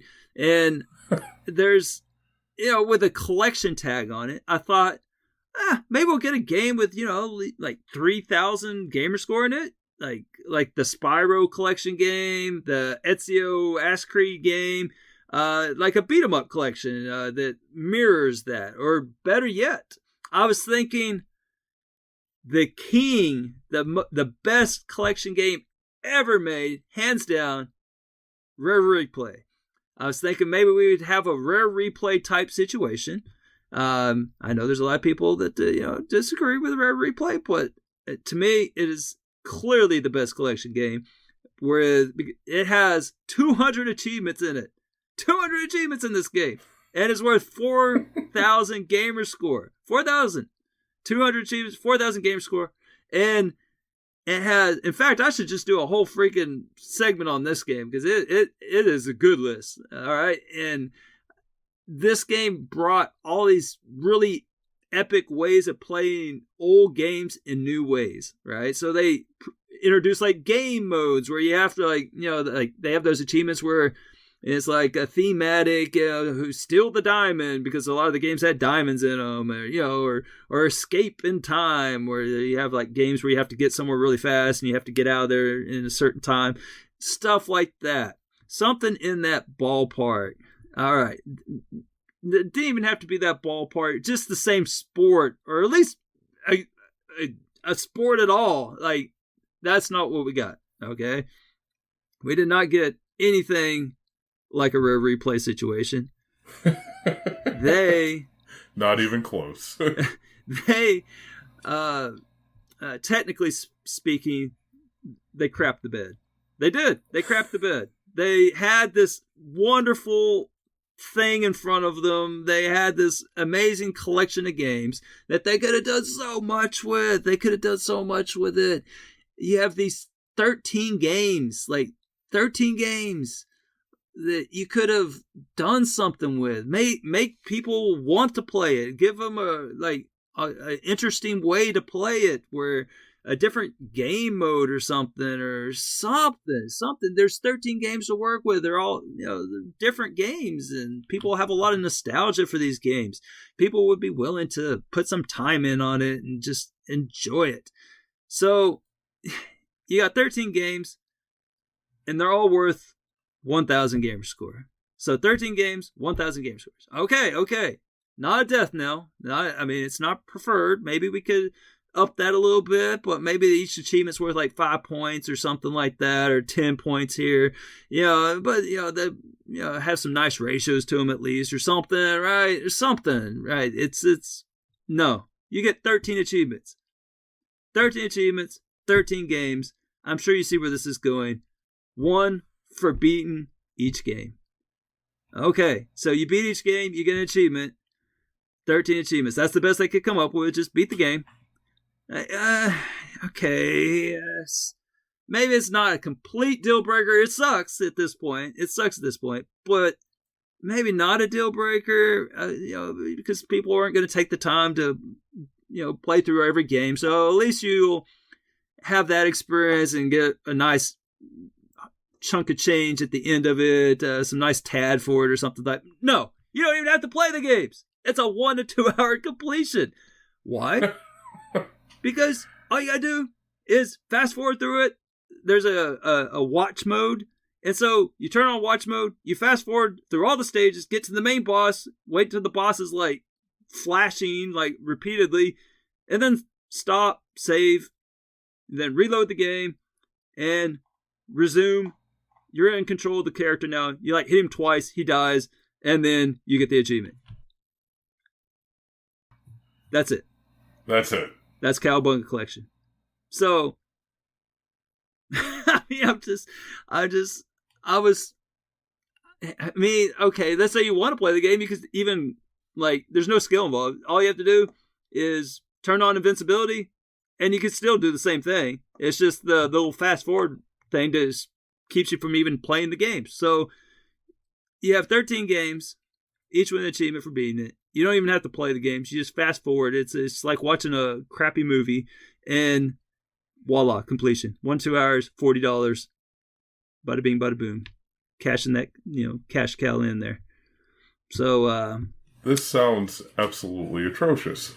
It's, yeah. I was angry at myself for looking forward to this game. That it would be it would be something that I would enjoy. Alas, no, it was, I mean, granted, you could theoretically play. I know some people would be like, well, just play the game. You won't play it. No, I'm not going to do it. Not with the cheese method out there. It goes, against the achievement hunter. Against your grain. Yeah, the achievement hunter code of honor. Quickest path every time, no exceptions. That's it. And yep.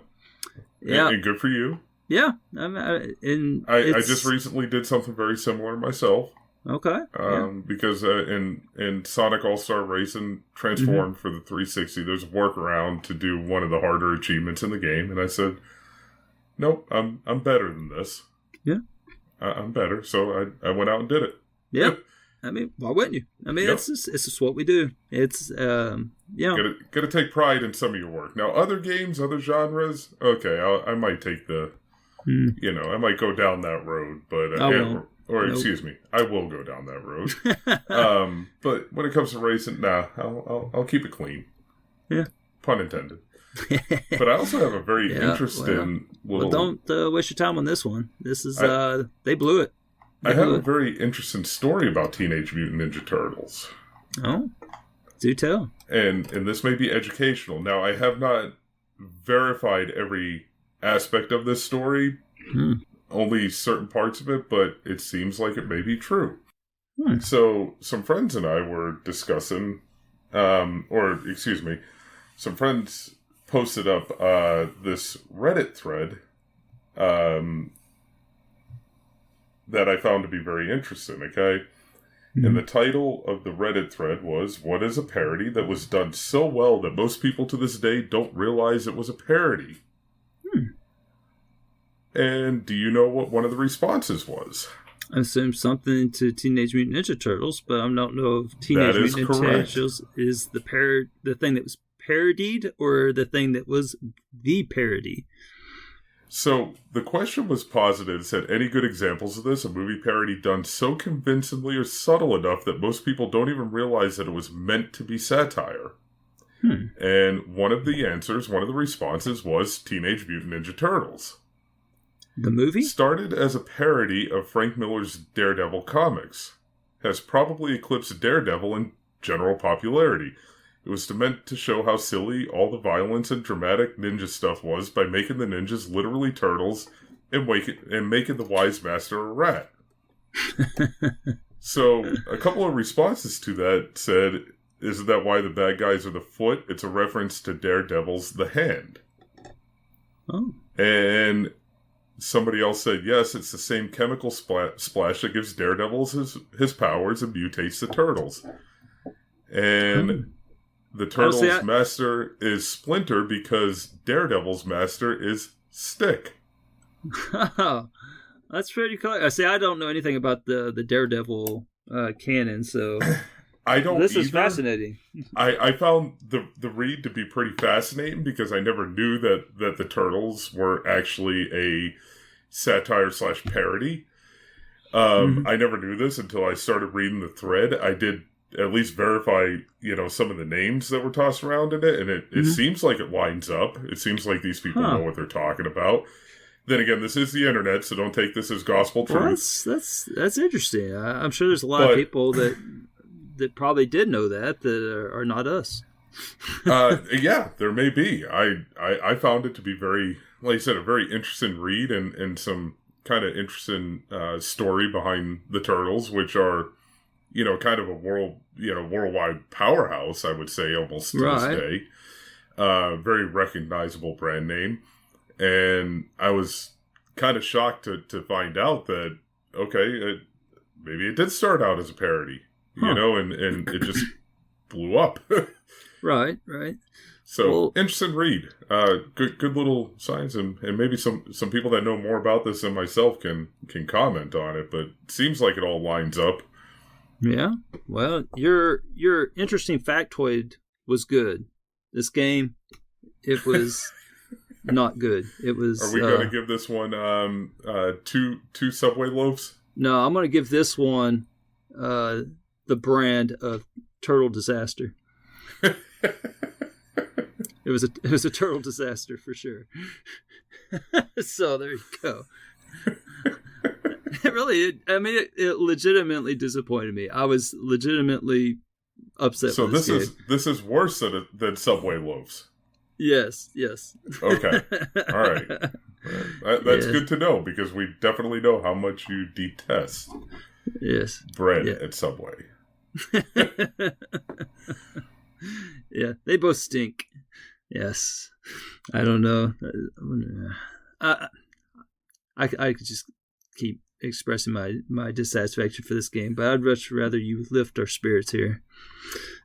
Well, I am going to lift our spirits, and in the process, I'm going to take us all the way to the stars and with this, okay?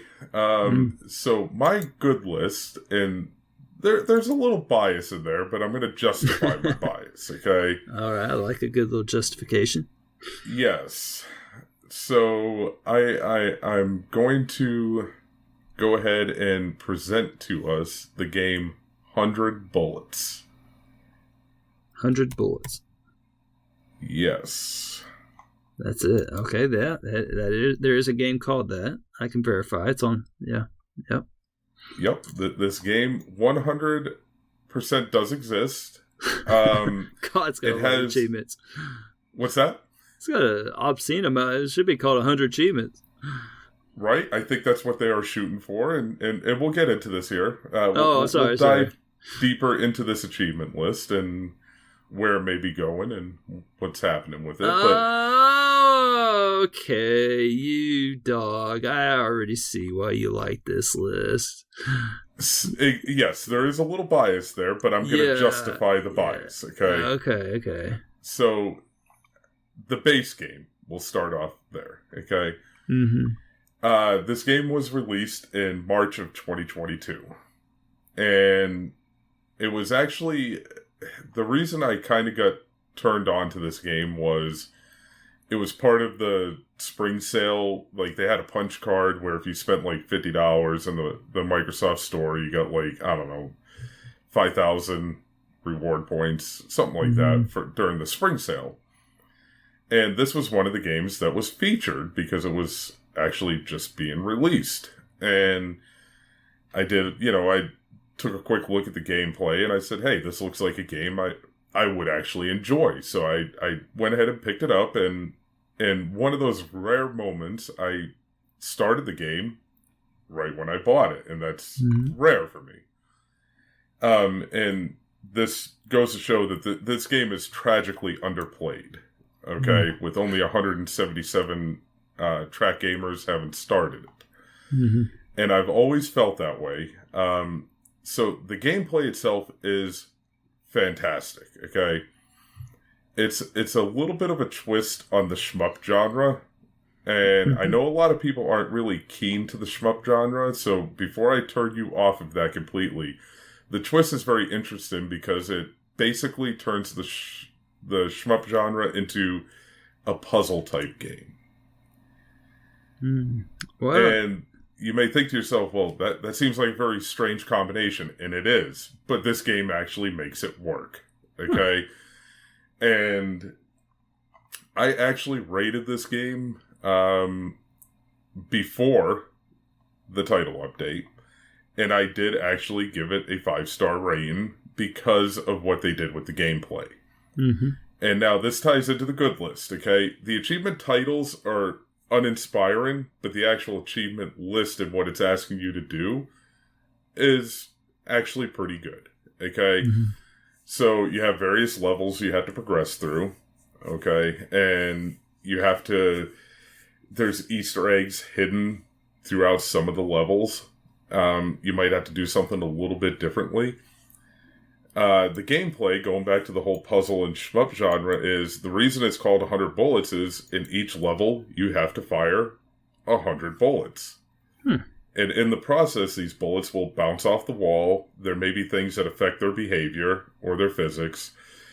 And your whole goal is to avoid your own bullets.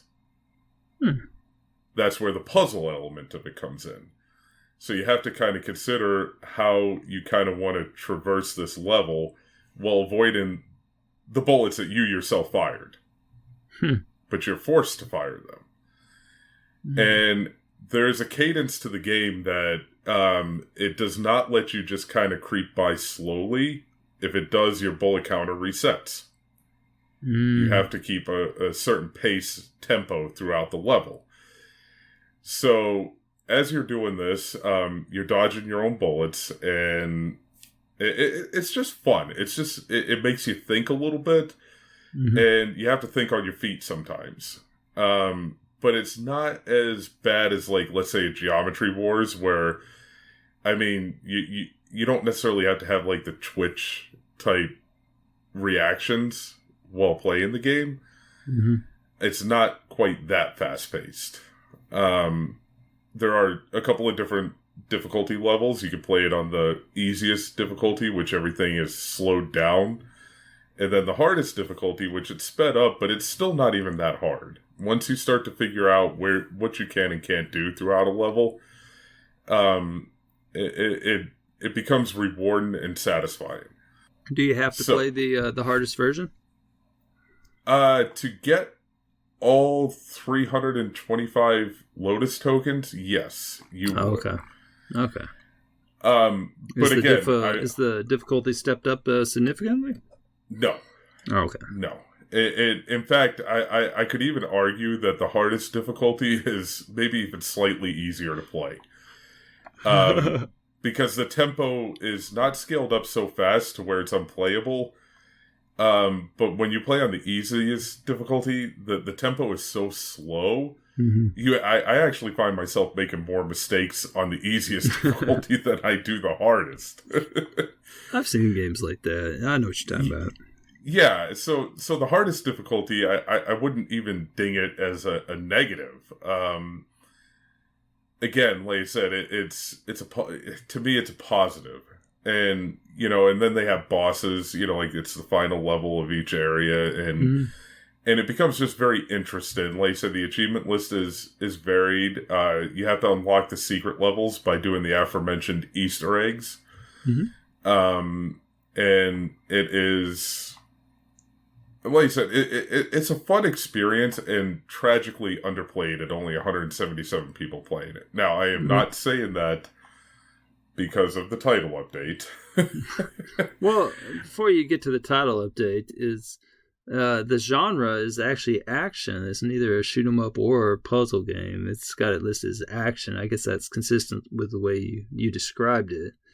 I guess you could, kind of put it in an action type feel, but people who are fans of puzzle games or games that kind of make you think a little bit, will definitely have a blast with it. People that enjoy shmups will have a blast with it.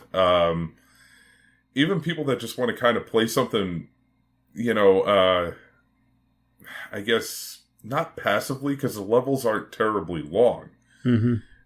Each level, it might take you a minute and a half at worst to actually progress through a level. Now, you might have to play said level, 10 or 15 times, depending on the difficulty, layout, and mistakes that you make along the way. But this could be a rather quick completion for those that, just, pay attention to what they're doing. Or it might drag on just a little bit, but I think you would still have fun in the process, because it's one of those ones where you'll continually learn from your mistakes. Okay. Well, my next question was how did you find out about this game? Like I said, it was just in the spring sale on the dashboard back in March. That. Yep. Okay. And like I said, I just wanted to kind of find out because the name intrigued me a little bit. Okay. So I went on YouTube, and this game had been on Steam for some time, and I watched a gameplay video of it, and I was like, "Oh wow, this looks fantastic." Okay. And it looks like fun, and I kind of went into it, and I was like, "Oh, it is fun," and it's one of those games that I was actually playing during the contest that shall not be named back in March when it released, and I had to set it down for a little while. I was having a little bit too much fun with it. Well, that's not allowed in that contest, so yes. Exactly. So I was having too much fun with it, and I had to set it down after, putting some time into it and taking my so-called break, if you will. And then I went back and picked it up, and I want to say that I may have been the 8th person to complete it. Okay, so that leads me into, is that the basis of the update? Is the order in which it was completed? That's what it looks like. So. Okay, now not everybody that received an achievement in the update completed the game. Oh, okay. Okay, but the first, I think when the update was released, there may have only been 11 or 12 people that completed the game. And I think, like I said, I think I was number 8, but I do think that the basis of the achievements were based on how they were completed.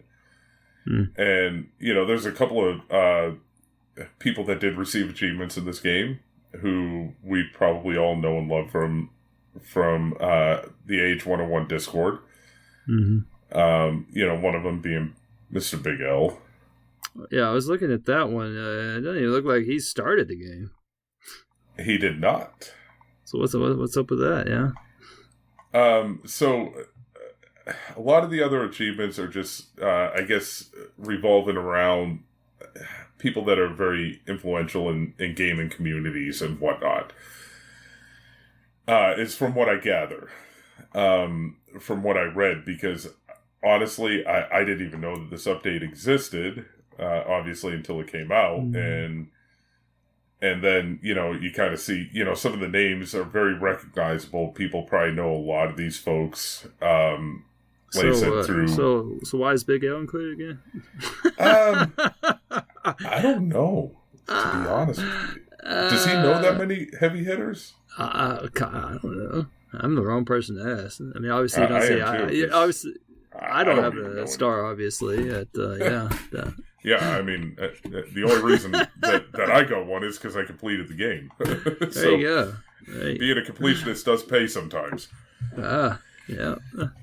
Well, that's cool. That's cool that you have one named after you. So, congrats on that. And it's not even a Zidalon game, so.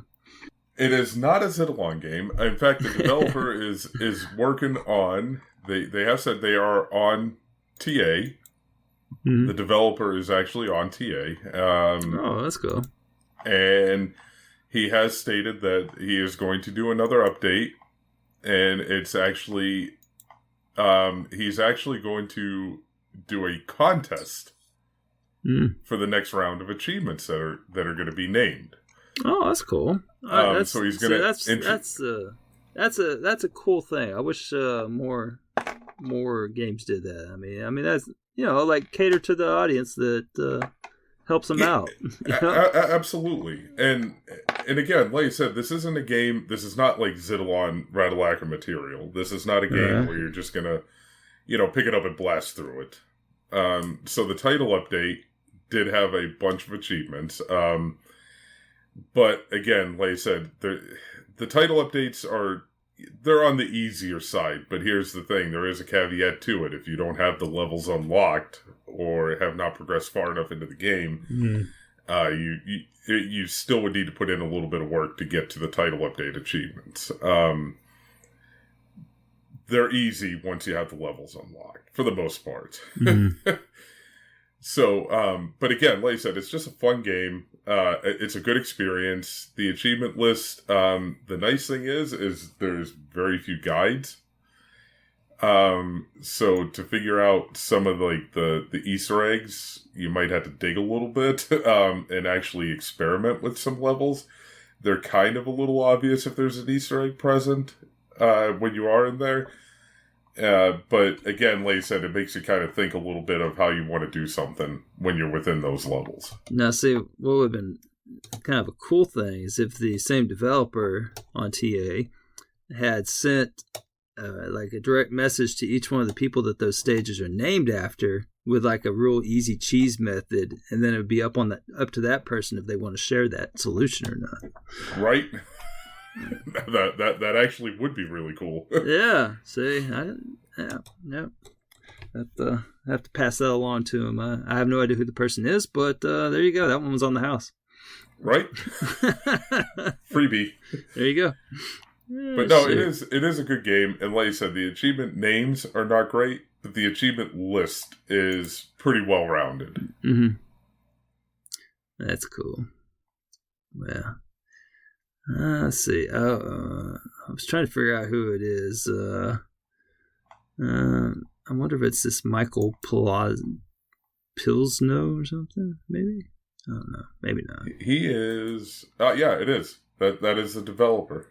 Michael Pilsno. Yep. All right. I'll have to send him a message and tell him my idea. Yeah, because he actually did post a message on TA, and he said, we're going to make a free level anyone can play that is in infinite mode and adds bullets that don't die every 100 shots. There'll be a leaderboard to see how long people can survive, but you only get one try. The top of the leaderboard gets achievements named after them and even special levels dedicated to them for our next update in 5 months. That's cool. So that's kind of cool. It's a little bit of an interactive challenge. Right. I like the fact that he added in you only get one try. So, you might want to brush up on the levels before you make that run. Right. And the mechanics. Right. Yeah. I wonder if you can choose the game mode too. Well, that's cool, man. It's a good game. It's a developer that is, definitely in touch with the community, especially the achievement community, which is always a plus. It's not on the Zidalon Radalaka level, freebies. Like I said, a little bit of work. There is substance to the game. And again, like I said, well-rounded achievement lists, and it's not that expensive. Full price, $9.99. It does go on sale every now and again. And again, that's 100 bullets. So if you haven't given it a rip, and like I said, tragically underplayed. Yeah. Well, maybe we'll help get that fixed. It's on sale, or I don't know. By the time you hear this, it probably won't be. But yes. So right, it has been on sale a couple times. Oh well, there you go. Yep. Yeah. Check it out. That's cool, man. Well, I like your. I think you brought it on the list this time around. You not that you hadn't before, but you definitely went get two thumbs up from me on this one here. And okay, last one no was really Subway good too. loaves? No. Okay. No Subway. No turtle disasters. No bad pizza. Yeah, I think this game was a parody of a good game. Mine was anyway. So that's it's a parody of the collection genre, in that they just right in the bed. That's it. Oh man. Well, I guess that's it. So any closing thoughts? Nothing I could think of. off the top of my head, I think I'm gonna try leaping through Leapfrog here and try to stay alive for a few more days, anyways. All right. Well, I won't keep you then. Well, good luck, and thanks for joining me. And hey, thanks for having me. Absolutely, man. I love recording with you. You're a fun guy to record. And likewise, it's awesome. Always fun. There you go. And now that I'm getting settled in at the new digs, should be able to open up a little bit more. Awesome. Well, I'll be hounding you then. Oh yeah, looking forward to it. All right. Well, thank you everyone for listening, and we'll catch you next time. Take care. All right. See ya.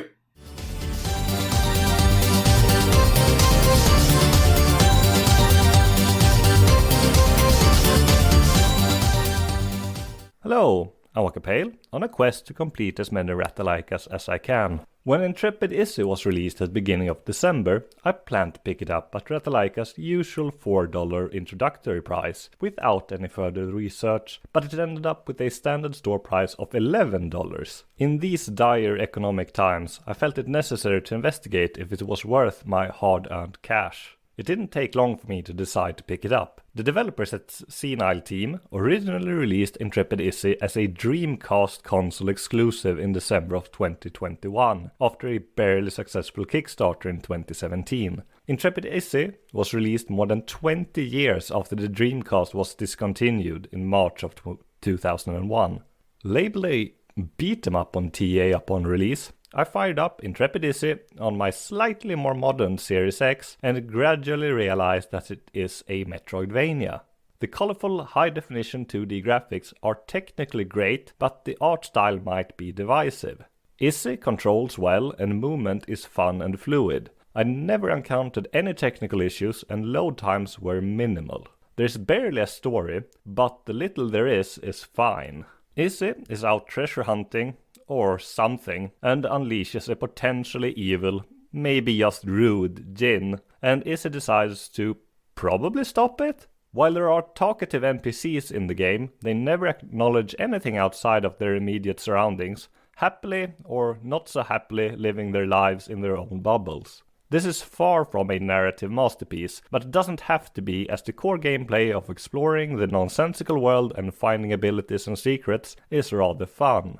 Intrepid Izzy is an easy game, but it is not trivial, and it is fairly easy to die as you can't take many hits before you go down.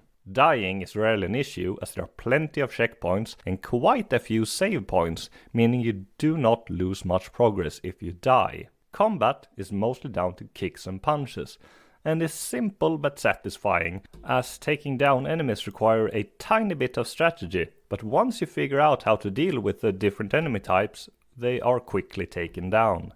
The bosses can take quite a bit of damage, but they have very predictable patterns and shouldn't pose much of a problem with a little bit of patience. Intrepid Izzy is also fairly short, and you'll likely have seen everything the game has to offer and unlocked all achievements in 3 to 5 hours. You might want a guide to find some of the upgrades and collectibles, as some can be difficult to find. While the game world is not very large, some secrets are rather well hidden and easily missable. That said, collectibles aside, you are unlikely to need a guide. The achievement list is mostly good, and there are no missable, but one achievement is unnecessarily grindy. It requires you to kill 1,000 enemies. While playing, I rarely didn't murder everything in my path, and it ended up being my final achievement, requiring a bit of grinding after everything else was done. I was pleasantly surprised by Intrepid Izzy, and enjoyed getting its 25 achievements worth 1000 game score and currently 2000 TA. It might not be great, but it is rather good, and a fun, low-stress Metroidvania experience. Have a nice day, everyone!